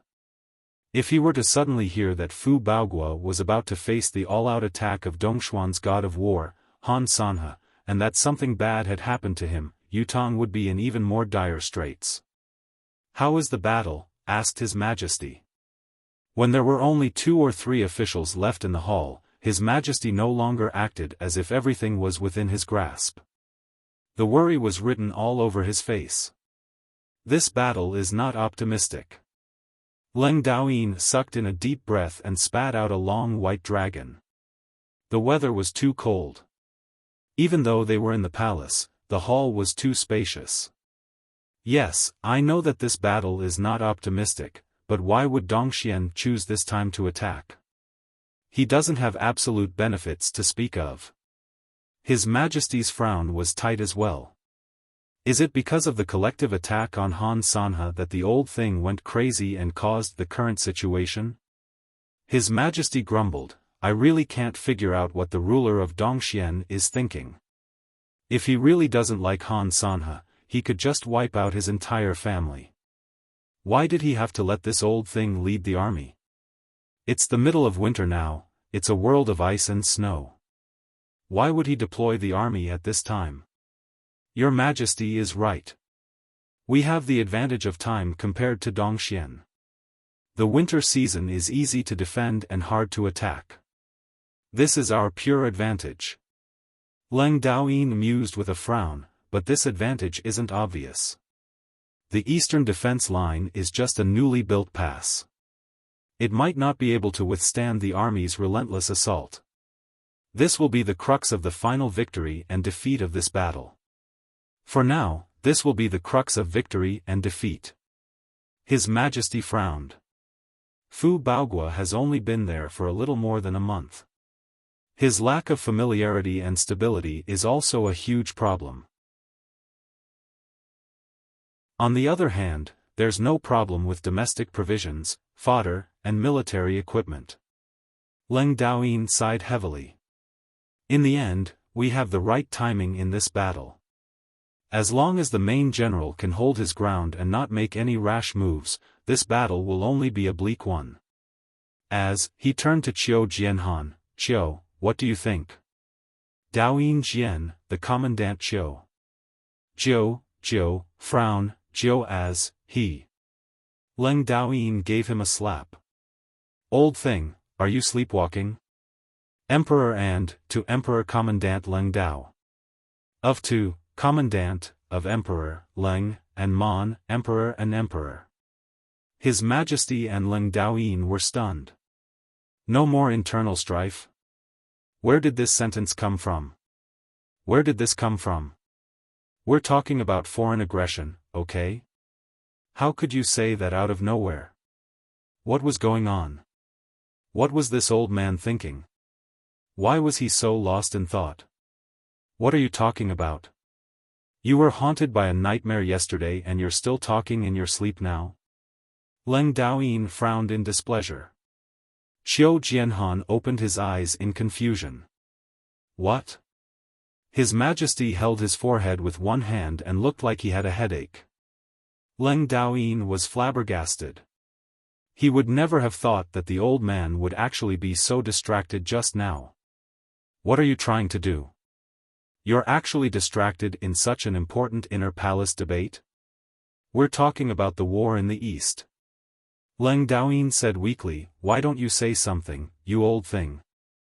Everyone knew that he was provoking old Marshal Qiu by saying that his voice was equivalent to a fart. According to the normal development, it should be the banter between the rogues to ease the awkward atmosphere just now. Unexpectedly, what did I say? What did I say? Qiu Jianhan was still a little dazed, but with a jolt, he said repeatedly, that's right, you should. You should. Pfft. His Majesty could not help spitting out the tea that he had just drunk and coughed as he listened to the incongruous words. I surrender to you. Leng Daoyin wiped away the tea that His Majesty had splashed all over his face, speechless and resentful. Oh, you're talking about the war with the Empire of Dongxian. Qiu Jianhan panted. I understand now. This isn't a big deal. With Fu Baoguo around in the depth of war, even if there's a slight loss, it won't shake the nation. It's fine if we take care of the logistics and be ready to send reinforcements. It's still very optimistic, no big deal. His Majesty and Leng Daoyin looked at each other. Optimistic? Very optimistic? This isn't a big deal. What is a big deal then? How is it not a big deal? This could easily shake the nation's foundation. Could it be that the old man was thinking of something even more serious than this? Something more serious than shaking the nation's foundation? Could it be something that could subjugate the nation? Both of them looked calm, but their hearts were in their throats. What were you thinking about just now? Spit it out and let us broaden our horizons. Leng Daoyin asked straightforwardly as he scratched his head. Even if we can broaden our horizons, it has nothing to do with you. You can leave now. Old Marshal Qiu rolled his eyes and impatiently ordered the guest to leave on behalf of His Majesty. Leng Daoyin almost exploded. F***ck. You can leave now. You old thing, you're too daring. How dare you ask me to leave in front of His Majesty? Leave. Do you think I'm your son? You. Leng Daoyin was panting. Why aren't you leaving yet? Qiu Jianhan's eyes were wide open, slightly confused. Can't you see that this old man wants to discuss national and military affairs with His Majesty? Oh, it's old Leng. It was as if he had only just realized who Leng Daoyin was. He said apologetically, forgive me. I didn't see it was you just now. Leng Daoyin fell backward. He looked at Qiu Jianhan like he had seen a ghost. What the F***ck did you say? You said you didn't know it was me? What are you talking about? I've gone to court with you, we've discussed matters together, we've been summoned here by His Majesty, we've talked for half a day, you actually didn't know it was me who was talking to you? But this matter is really important. Even you have to leave now.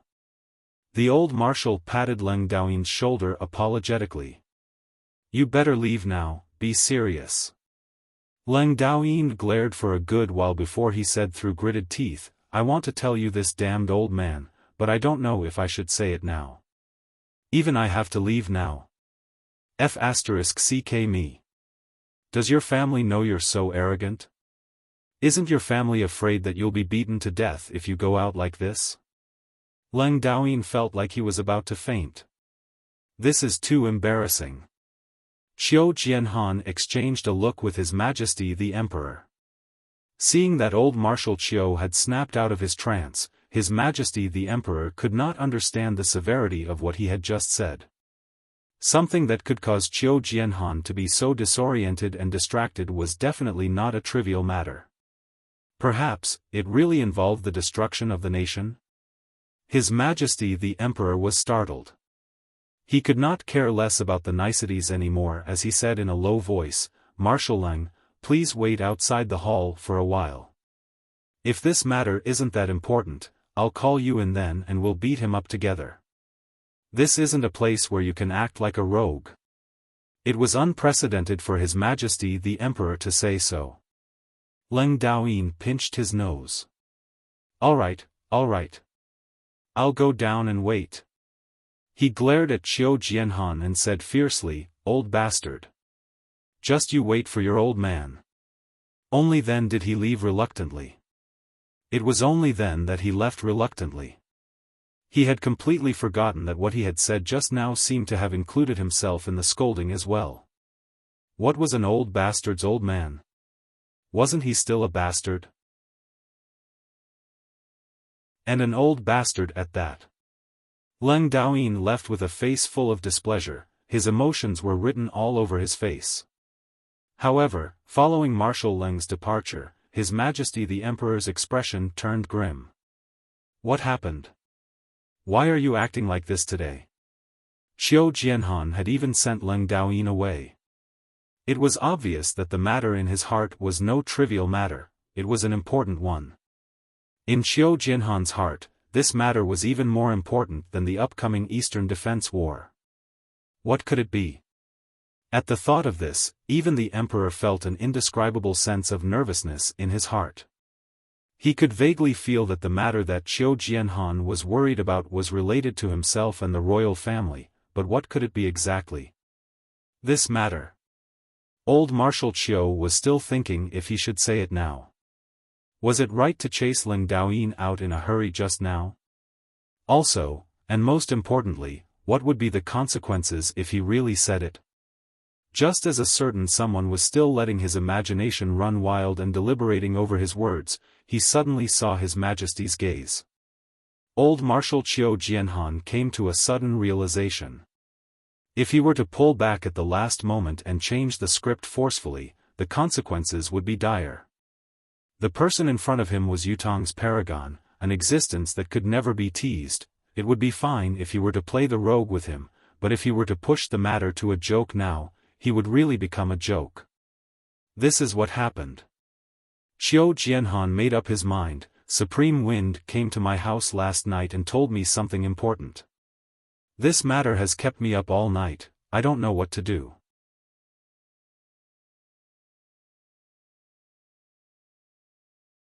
Chapter 381. His Majesty grew even more anxious. Has Supreme Wind found something strange again? Is it about the Four Seasons Tower or Dongxian? It must be Dongxian. It's illogical for Dongxian to launch an attack so abruptly. There must be a trap. What's the exact situation? His Majesty's thoughts were running wild as he analyzed the situation, praying in his heart that it would be best if Supreme Wind had found out what Dongshuan's conspiracy was and nothing else. This Lord Supreme Wind had already combed through all of Yutong's high-ranking officials during this period of time. Almost half of the officials in the imperial court had been taken out by him. Yet, all of them were incriminating evidence, they were all spies. In the face of this reality, he, the emperor, had already lost a lot of face. He had been an emperor for so many years, but half of his subordinates were actually spies. He had been kept in the dark all this while. How could he endure this? It really isn't related to Dongxian. It's not about the other officials either. Old Marshal Qiu frowned, his expression strange. Oh. His Majesty was relieved. Then what did he look for you for? Another move against the Four Seasons Tower? Not really. He told me something but I'm hesitating if I should tell His Majesty now. Old Marshal Qiu was still thinking, contemplating and calculating what kind of shock and chaos it would cause once the news was revealed. Even the factions of the princes and even the entire palace would be in a state of panic. That kind of consequence could only be described as difficult to clean up. His Majesty clearly did not realize what he was about to hear. He only sat down in a very relaxed manner and said, "You should just say it. No wonder you sent Leng Daoyin away. It's related to the 9 Supremes. It's indeed not appropriate to let Marshal Leng know about this. I'll find a chance to speak up for you later. I guess this old man is going crazy from anger now." Qiu Jianhan chuckled dryly and said, "What does this have to do with me? Supreme Wind only told me that he had gotten Supreme Waters Will not long ago. Supreme Waters Will mentioned something unexpected. something unexpected. His Majesty raised his head, cracked his neck, and said carelessly, "What is it?" This emperor is suddenly very interested. Hurry up and say it. What are you keeping me in suspense for? If you continue to keep me in suspense, be careful that when Marshal Leng scolds you in the future, this emperor will help Marshal Leng. However, His Majesty's tone was full of ridicule. He did not care too much about the so-called unexpected thing. Qiu Jianhan said, "The will clearly states that Supreme Water of the Nine Supremes is actually a woman." Huh? His Majesty's neck that was shaking stopped as he looked at Qiu Jianhan. Obviously, this news was too unexpected. One of the Nine Supremes whose name shook the world, Supreme Water, was actually a female. It was a shocking secret that no one had discovered for so many years. This was a shocking secret. In spite of this, it was still a personal matter of the Nine Supremes. Whether it was Qiu Jianhan, the royal family, or Yutang, it did not have much to do with them. His Majesty maintained the shock on his face, but his heart was no longer affected. The mind of an emperor had long sharpened his heart to the point that it was harder than metal and stone, he would not be swayed. Once Qiu Jianhan started talking, it was hard to stop. He decided to spill the beans. Since he had already said so much, there was nothing else that he could not say. Not only is Lady Supreme Water a woman, she's already married. Old Marshal Qiu said quickly, she even has a son. His Majesty was still unperturbed. He did not know what old Marshal Qiu was referring to. Could it be that he was asking for a title and reward for her son? This was not a difficult problem to solve. Qiu Jianhan threw out the main point quickly and said, "Supreme Water's husband is Supreme Earth." After saying this, he felt his entire body lighten up. He had finally said the most crucial thing. What does it matter who the man is? Supreme Earth and Supreme Water are both part of the Nine Supremes. Their marriage is logical and appropriate, a perfect match. It's perfectly normal for a man and a woman to get married. If you had said that the Supremes are married first and then said that Supreme Water is actually a woman, I might. As His Majesty spoke, his teasing tone stopped abruptly. No, it should be more accurate to say that he froze. There was a cracking sound. His neck, which was initially raised in a relaxed manner, turned abruptly to look at Qiu Jianhan, his eyes like a hawk's. However, it was obvious that his neck could not withstand such an intense movement as it let out a loud sound that sounded like his spine had snapped. Then, His Majesty froze abruptly. Supreme Water's husband was Supreme Earth. Supreme Water had a son. His Majesty froze for a good while before he suddenly let out an earth-shattering roar. What? Say it again. His roar could be heard by half of the palace. Everyone who heard it shuddered at that moment. Outside, Leng Daoyin, who was waiting for Qiu Jianhan to come out and settle the score with him, was shocked by the earth-shattering roar that came from the hall as well. F***ck me. It was actually so serious. His Majesty could actually be so shocked. This matter was no small matter, it was frightening and terrifying. Furthermore, this place had become a place of trouble. He couldn't stay any longer. Now that His Majesty was enraged, it's reasonable for old Tortoise Qiu to be unlucky, but I'm just an innocent bystander. A gentleman doesn't stand under a collapsing wall. It's better for this old man to leave first. With a shudder, Leng Daoyin turned and strode out without looking back. Marshal Leng, don't you want to wait? No, no.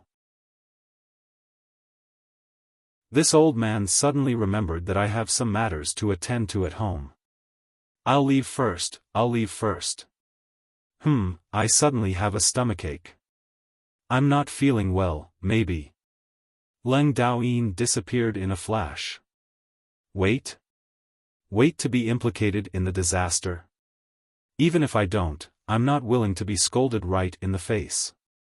This old man is someone who cares about his reputation, someone who doesn't care about vulgar interests. It's better for old Xiao to shoulder this alone. Good luck, old Xiao. Leng Daoyin disappeared with a swoosh. His speed was so fast that it made the palace guards gasp in awe. He was indeed the marshal. His skills, his speed, his agility, they were truly inferior to him. Otherwise, how could he be Yutong's only second marshal, the second of the capital's top 3 rogues? How impressive. It was just that he looked a little ragged. It had to be an illusion, it had to be an illusion, it had to be an illusion. In the hall. His Majesty the Emperor was no longer mischievous, he had even lost his usual composure and wisdom. His eyes were bloodshot as he stared at the old marshal, his pupils dilating. His entire face was flushed red like blood, only his lips were pale.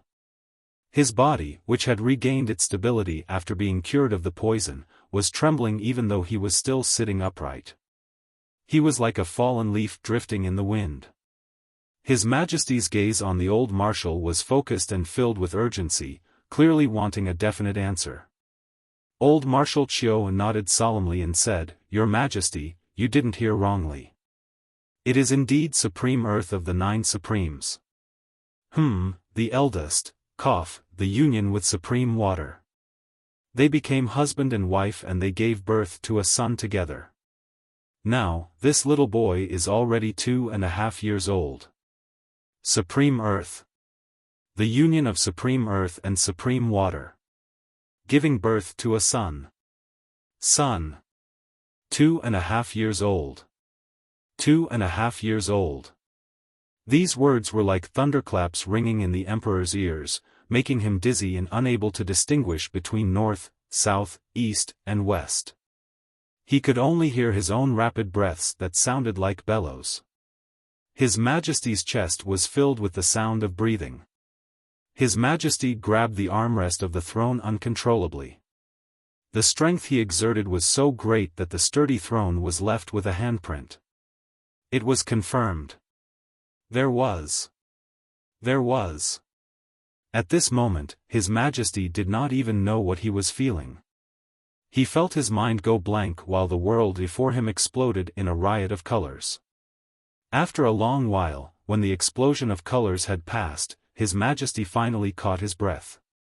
His emotions were extremely complicated. He wanted to howl and laugh into the sky, but he also wanted to fall to the ground and cry. He wanted to burn incense and worship his ancestors, to thank the gods and sages for their blessings. He was stunned for a long time before he suddenly collapsed on the throne.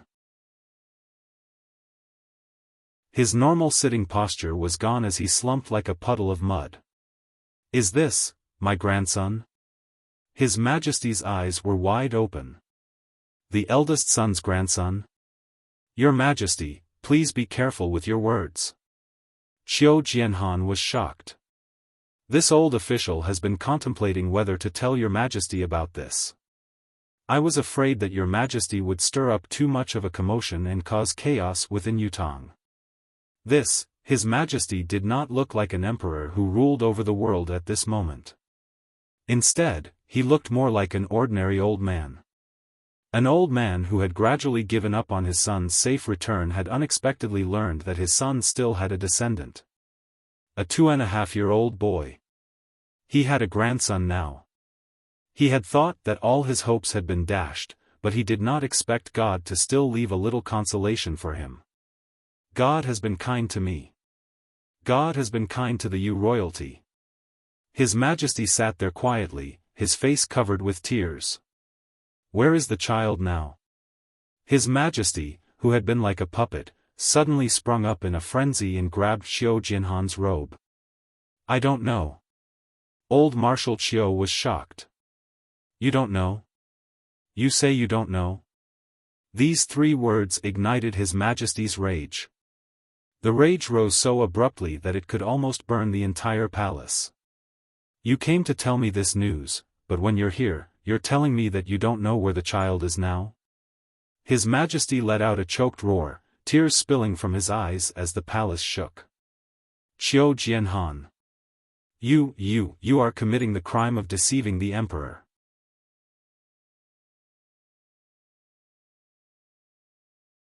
Chapter 382. Old Marshal Qiu broke out in cold sweat. I really don't know. Supreme Wind didn't tell me the child's exact whereabouts. He's worried about the child's safety. Actually, his concern, how could His Majesty listen to an explanation now? Like an enraged lion, he roared, preposterous. Ridiculous. What safety? What concern? What don't you know? This is the crime of deceiving the emperor. You should be exterminated and your entire clan confiscated. Xiao Jianhan. Hurry up and hand the person over to me. Otherwise, we will not only punish you for your crimes. I'll also exterminate your entire family. Do you think I dare or not? His Majesty had already gone mad. He was completely unreasonable. Looking at the emperor who was leaping 80 feet into the air and spitting spittle like a storm in front of him, Xiao Jianhan felt helpless and helpless. His heart was numb as well. I knew I would be scolded like this. His Majesty's reaction was more serious than he had imagined, much more so. It was obvious how much of an impact this matter had on him.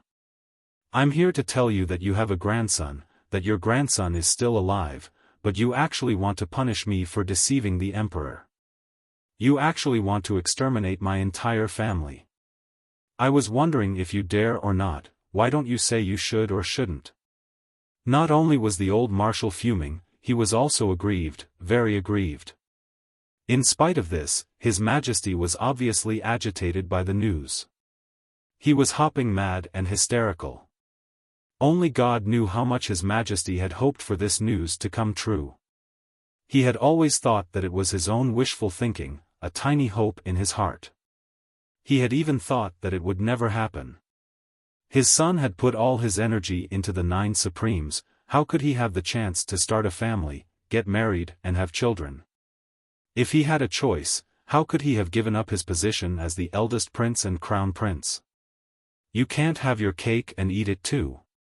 There must be a choice. Choosing one would mean losing the other. He had not expected that his eldest son, who had become Supreme Earth, would marry Supreme Water, who was a woman, and have a son. The hope that he had given up on had actually come true.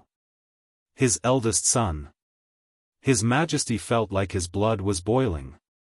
Exploding. Boiling. My son. His Majesty let out a cry of joy and sorrow.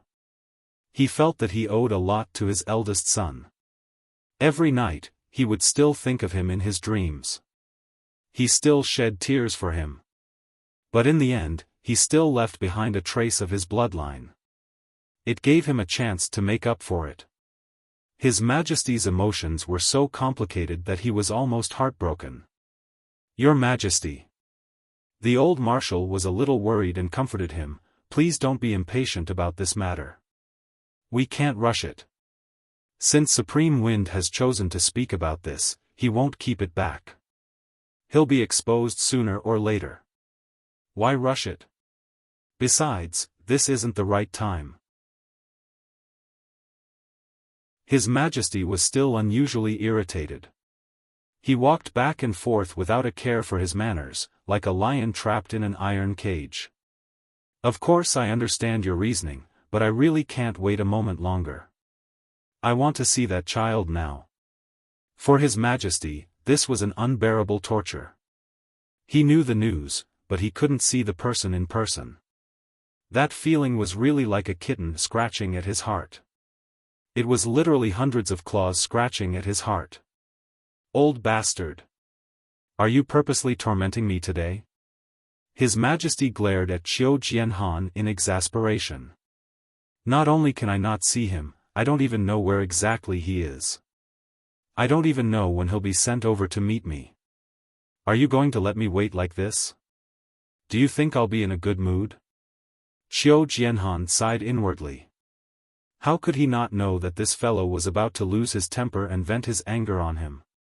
Your Majesty, even if you're the emperor and dictate everything, you should still be reasonable. I've thought of waiting for the person to come before telling you. The old marshal felt wronged and said, but this old official knows that your majesty has been waiting for so long. Now that there's finally news, it would be terrible if it were to be kept a little longer. However, your current state not only disregards this old official's good intentions, it's also detrimental to the dragon's health. I hope that your majesty can calm down and take your time to think about it. His Majesty said angrily, what a loyal and great official. It's your sincerity to tell me when you have news. However, you're telling me like this. How am I going to endure the coming days and nights of torment? Calm down and take my time to think about it. You're King lying. How can I calm down at a time like this? His Majesty had cursed. Damn. Xiao Jianhan felt dizzy. No matter what he did, it was wrong. Not only was he unreasonable, he had even cursed. It was wrong to give the emperor a heads up first, it was a crime of deceiving the emperor. Concealing the news and bringing the child to the emperor directly when he came was even more of a crime of deceiving the emperor. You should have laughed at me if you'd known this earlier. He didn't even use a groundless accusation. This was the true meaning of, if you want to incriminate someone, you can always find a pretext. If you really want me to calm down, bring the person to me quickly. This is the right thing to do. His Majesty growled again, but it was a low growl that was only aimed at the old marshal. It was obvious that His Majesty had gradually regained his clarity and knew that some words and matters could only be communicated between the emperor and his official. If a third person were to know about it, it would definitely cause a lot of unnecessary trouble. This old official is really helpless against your Majesty's request. Xiao Jianhan was already cursing Supreme Wind inwardly. Look at the trouble you've caused this old man. This old man is going to stay in the palace like this, unable to leave. His Majesty's wrath is a fear that even this old man is unwilling to bear. The old marshal heaved a deep sigh. It's said that women are hard to appease, but that's because you fellows have never been an official. When you become an official, you'll know that there's a creature in this world that's even harder to appease than women. More temperamental than women. More unreasonable than women. This creature was called an emperor. When a woman turned against you, you would at most be upset. You would only need to spend some time, some money, and at most, some sincerity to redeem the situation. However, when an emperor turned against you, it was a matter of beheading. Even if your original intention was sincerity and consideration for him. After venting his frustrations, His Majesty could finally control his temper. He was sad one moment, happy the next, agitated the next, furious the next. Sigh. His Majesty finally heaved a long sigh. Old Marshal Qiu heaved a sigh of relief at once. It seemed that he had passed this hurdle. Otherwise, this fellow would not have sighed like this. The old marshal knew His Majesty very well indeed. His Majesty asked, "Did Supreme Wind say when to send the child here?" Xiao Jianhan answered, "Supreme Wind didn't specify a specific time. After all, he has to consider the child's safety. He can only confirm our attitude first, especially your Majesty's." As he spoke, His Majesty's anger that had just subsided flared up again. He slammed the table and roared, "Bastard! Since when is it his turn to judge my attitude? That's my blood." Before he could finish, old Marshal Qiu had already covered his mouth in anticipation and said anxiously, "Your Majesty, be careful with your words, be careful with your words. If you continue to act like this, not only Supreme Wind, even I don't agree to let you see the child." His Majesty struggled with all his might but he dared not continue. He said furiously, "Old Qiu, how dare you treat me like this? Are you rebelling? Do you believe that I will punish you for deceiving the emperor and exterminate your entire family?" Xiao Jianhan rolled his eyes. He was doomed today. There was no way he could reason with this fellow today. Everything he said was wrong, everything he did was wrong. He could easily be accused of deceiving the emperor and was talking about exterminating his entire family. Could he still continue the drama of the emperor and his official? At that moment, old Marshal Qiu suddenly had the strange thought of, I want to retire and return to my hometown. However, he dared not say it out loud. The old marshal guessed that if he were to really say these words today, he would not have to retire and return to his hometown in this lifetime. It was not a crime of deceiving the emperor either, His Majesty could swallow him alive if he was here. Still, this fellow was being too unreasonable. I know that your emotions are unusual now and you want to see your long-awaited grandson very much, but you have to be a little more reasonable. Old Marshal Qiu really wanted to grab His Majesty's robe and ask, why are you so unreasonable?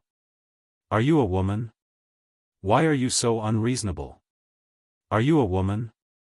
If it was possible, the old marshal wanted to roar and ask 100 times.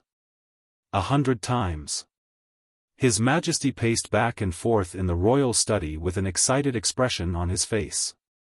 He walked faster and faster with his hands behind his back. In the eyes of the old marshal, he looked like a lion running back and forth with a tail dangling behind its buttocks. Old Qiu. His Majesty paced a few rounds and suddenly went to Qiu Jianhan, pressing both his hands on the latter's shoulders as he said in ecstasy, I have a grandson. The person I've been waiting for the most is here. I have a grandson. I'm happy. Ha ha ha. Old Marshal Qiu was dumbfounded. If I didn't know, I would have thought that you've discovered a new continent, but I was the one who told you about it just now. You can tell this to anyone but me. Besides, you wanted to exterminate my entire family just now for deceiving the emperor, and now you're being so intimate with old Qiu in the blink of an eye. You've changed too quickly. About this child.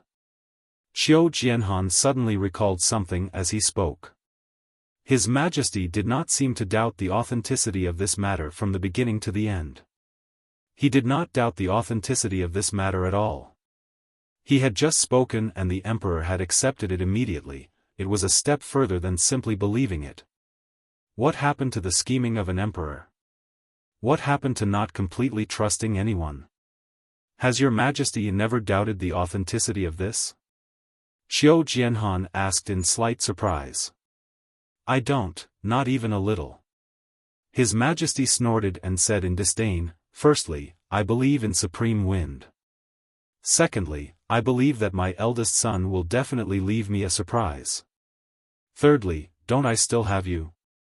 I believe in you as well. If there was even the slightest doubt in this matter, you wouldn't have told me so quickly. Since you dared to say it, it proves that you have absolute confidence. We've been brothers for so many years, I still trust you completely. Old Qiu, we're good friends. His Majesty the Emperor said confidently. Qiu Jianhan was speechless.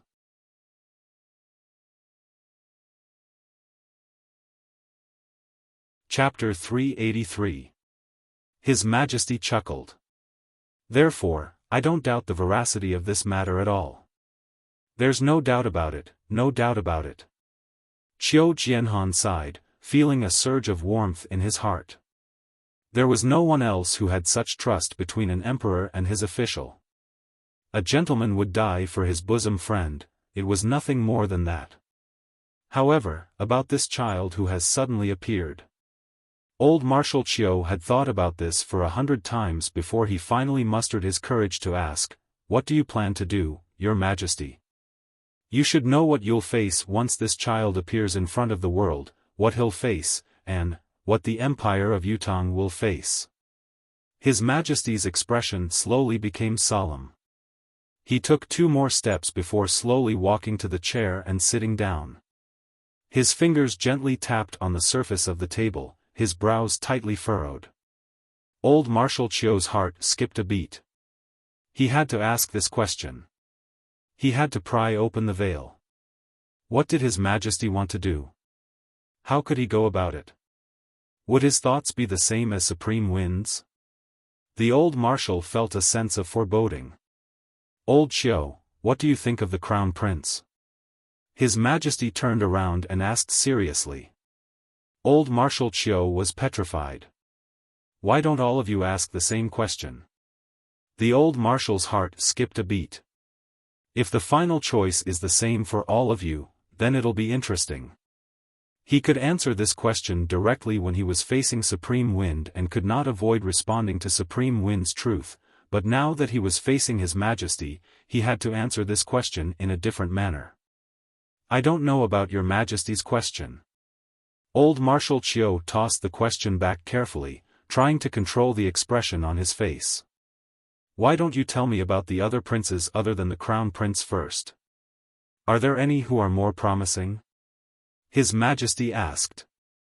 Old Marshal Qiu's facial muscles twitched. He felt as if time and space had gone haywire.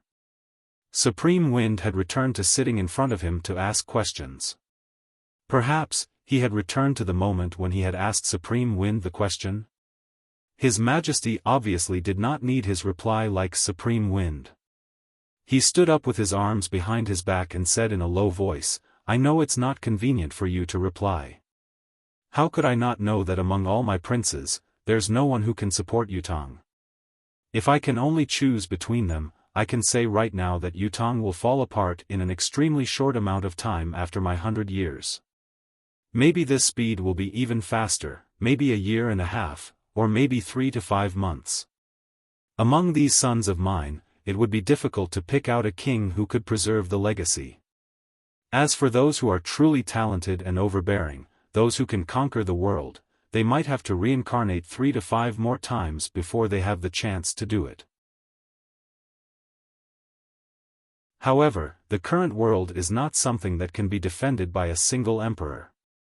In the Tianxian continent now, the heroes of the various empires are like packs of wolves. In such a specific environment, only by continuously attacking and annexing other countries can Yutong be at peace and secure for a long time. His Majesty's expression was solemn, his gaze deep.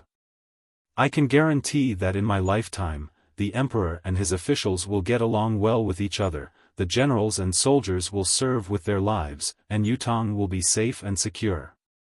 I can also guarantee that under the premise of defending against the attacks from all sides, I can build a team that can conquer the world and be successful in conquering the world.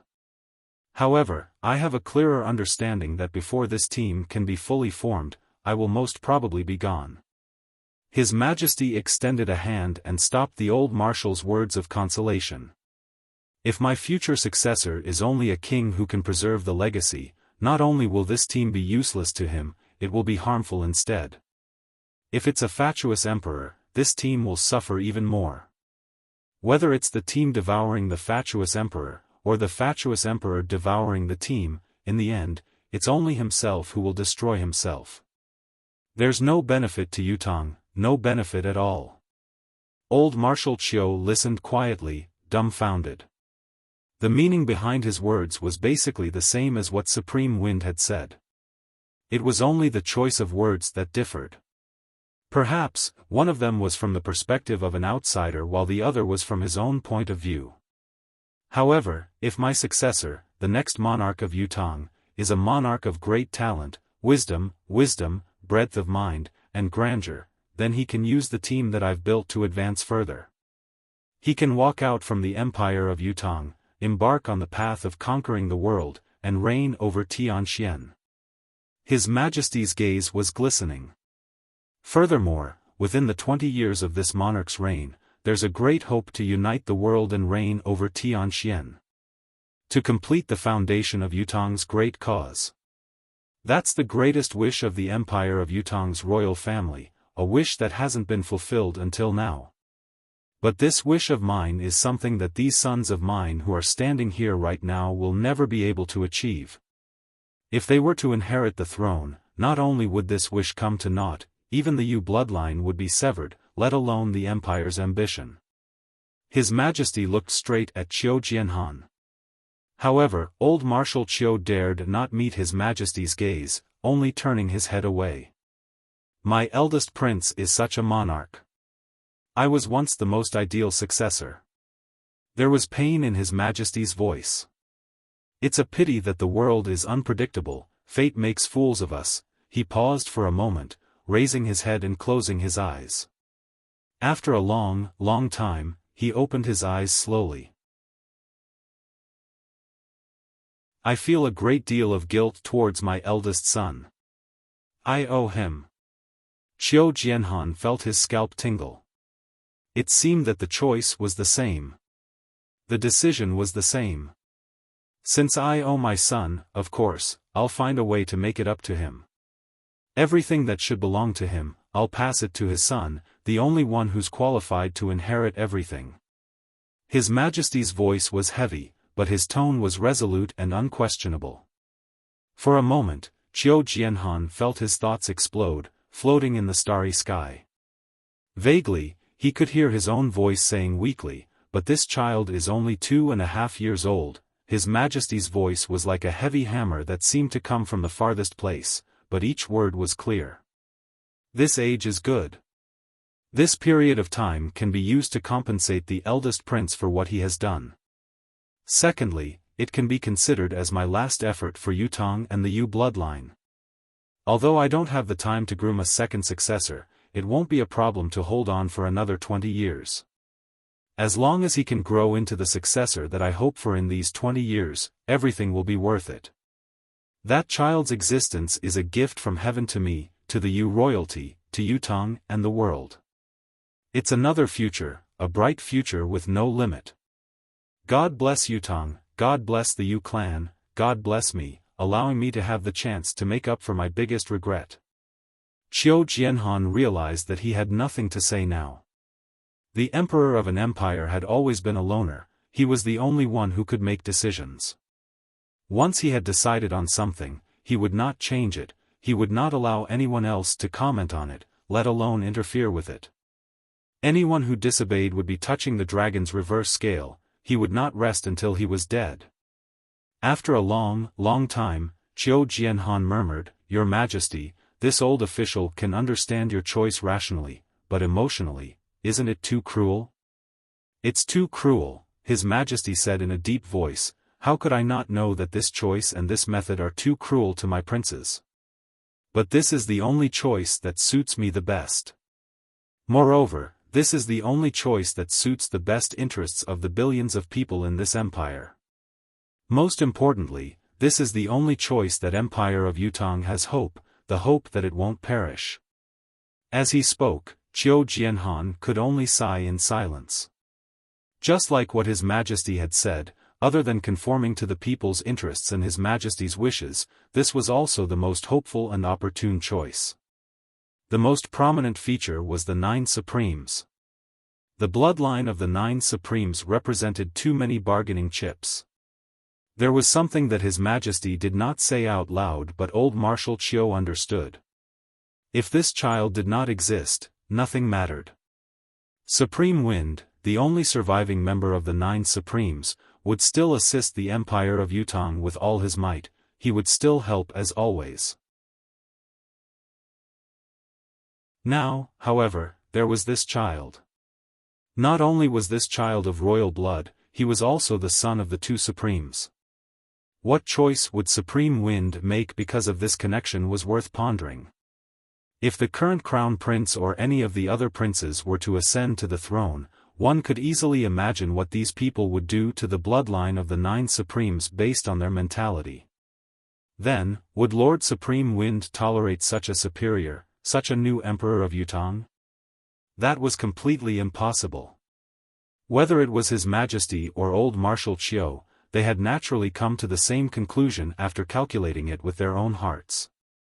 Only by letting the child inherit the throne of Yutong could Yutong have a future. Otherwise, Yutong would perish even earlier. His Majesty had made up his mind.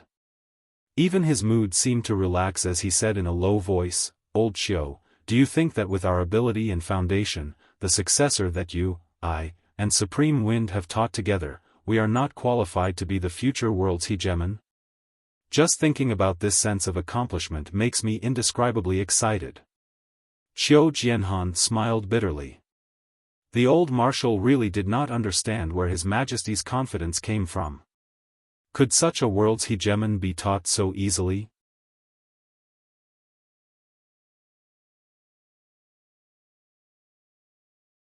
Chapter 384. Looking at the princes in front of him now, including the crown prince and the heir to the throne, none of them were outstanding. The crown prince was the heir that Upeza had appointed. He must have at least been taught well. However, anyone with a discerning eye could tell that he was a good-for-nothing. Otherwise, why would he be so frustrated right now? Why would he be so frustrated because there was no one who could carry the nation's weapon? Don't worry, old Xiao. His Majesty's emotions were completely stabilized. I only have this plan.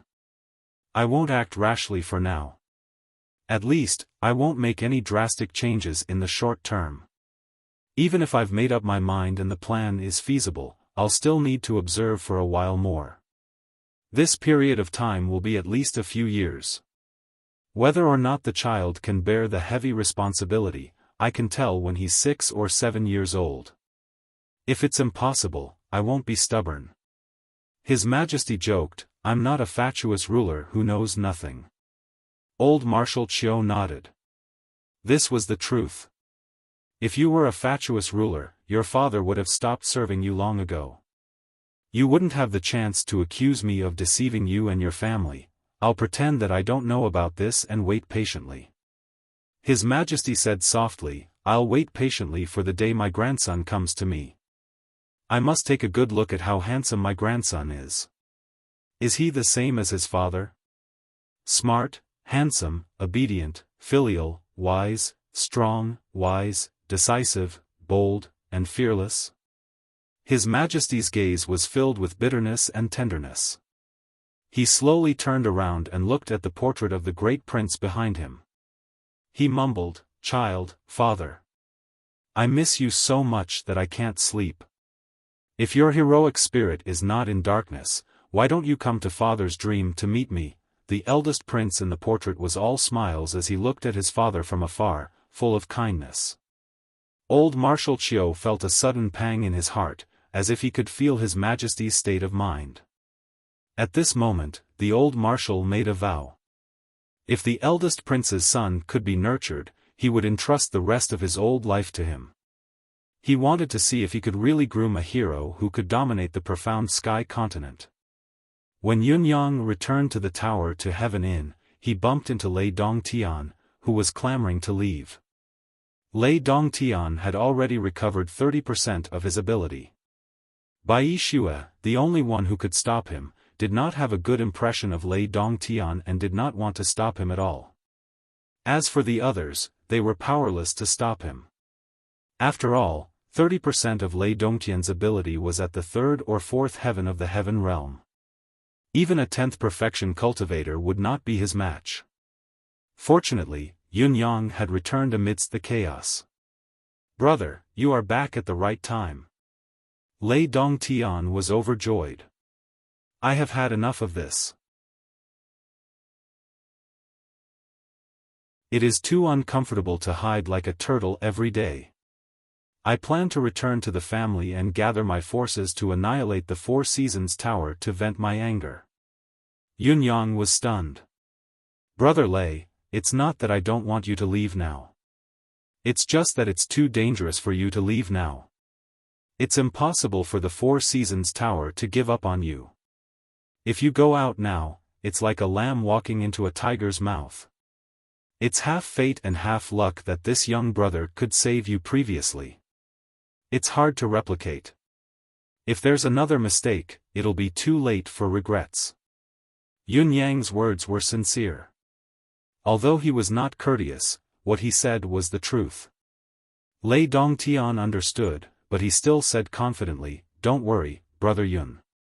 With my disguise, it won't be easy for them to follow me. Besides, I have recovered part of my ability. As long as I don't meet the Four Seasons Tower's leader, Mr. Nian, the rest are mediocre. What's there to be afraid of? Yunyang was speechless. He thought to himself, Big brother, where do you get such confidence from? The rest are mediocre and not to be afraid? Previously, you were beaten half to death by them, and even the only expert bodyguard was beaten to death. Yet you're still so confident, looking at people through the crack of the door. The education you've received since you were young, your arrogant personality is too strong. People don't turn back after hitting a wall, but not only do you not turn back, you continue to hit it. You've already hit your head until it's bleeding, yet you still don't stop. Do you want to die? Do you want to die? Do you want to die? Let's wait a little longer. Yunyang said, I believe that Brother Lei's cultivation method will recover to more than 60% in another 2 days. It won't be too late for Brother Lei to leave then. We can then be more at ease. Lei Dongtian sighed heavily. Although he was still reluctant, he could only accept it with his head hung low. After all, he knew that Yunyang's intention was completely good and kind. Right, when Brother Lei returns this time, other than asking for help, this young brother still has something that needs Brother Lei's help. Yunyang hesitated, looking embarrassed. What is it? Lei Dongtian found his sense of existence again. He patted his chest and said, Brother, just say it. As long as it's something that I can do, I won't hesitate. Yunyang scratched his head and said, This is really a little hard to talk about. Lei Dongtian said impatiently, What's so hard to talk about? With the friendship between us brothers who have gone through life and death, anything you want is just a matter of a word. If I help you, I'll be helping myself.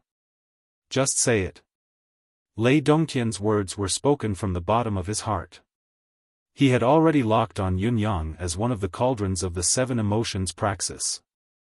There must be true feelings between them. The most ideal situation would be for Lei Dongtian to show Yunyang more kindness so that Yunyang would naturally rely on Lei Dongtian and trust him wholeheartedly. However, the situation now was the opposite. It was Lei Dongtian who was greatly indebted to Yunyang. If Lei Dongtian did not change his original intention and rashly activated the cultivation method to plot against Yunyang, he would suffer the backlash of the cultivation method instead. After all, the 7 emotions praxis was a mystical cultivation method that relied on emotions. The biggest taboo was the betrayal of true feelings. Therefore, Lei Dongtian could not wait to help Yunyang and gain as many benefits as he could. The more the better. It would be best to let this fellow shed tears of gratitude and bow down to repay Yunyang's kindness. Yunyang hesitated for a long time and said, Brother Lei, this young brother doesn't want to. Lei Dongtian rolled his eyes and said, Can you be faster? Do you have to be so wishy-washy? We're all brothers. There's nothing you can't tell your big brother. Resources. Agitated, Yunyang blurted out, Brother Lei, since the battle that day, this young brother has truly realized that the little strength I have is too weak. It's like an ant trying to shake a tree, insignificant. However, it is extremely difficult to improve one's ability quickly. Only a reclusive young brother like Brother Lei might have another way. Yunyang's gaze was clear as he said respectfully, This young brother knows that this is overstepping my authority, but my own ability is too weak. That's why I'm shamelessly asking for Brother Lei's help. I don't need anything too good. Anything that Brother Lei doesn't need but is more or less useful for cultivation, just give some to this young brother. I hope Brother Lei won't blame this young brother for being so rude. Lei Dongtian laughed heartily, I was wondering what it was. Don't worry, leave everything you ask for to me. He pondered for a moment and said, Those that I've given you previously are equivalent to 10 sets of cultivation resources in our family. When I come back this time, I'll bring you 100 sets of cultivation resources. How about that? Yunyang was shocked, Too much. Too much. How can I use so much? How would this young brother dare to have such extravagant hopes? Too much. 200 sets then. Lei Dongtian waved his hand nonchalantly. It's a deal then. The corners of Yun Yang's lips twitched subconsciously. What kind of existence was this fellow's lay family?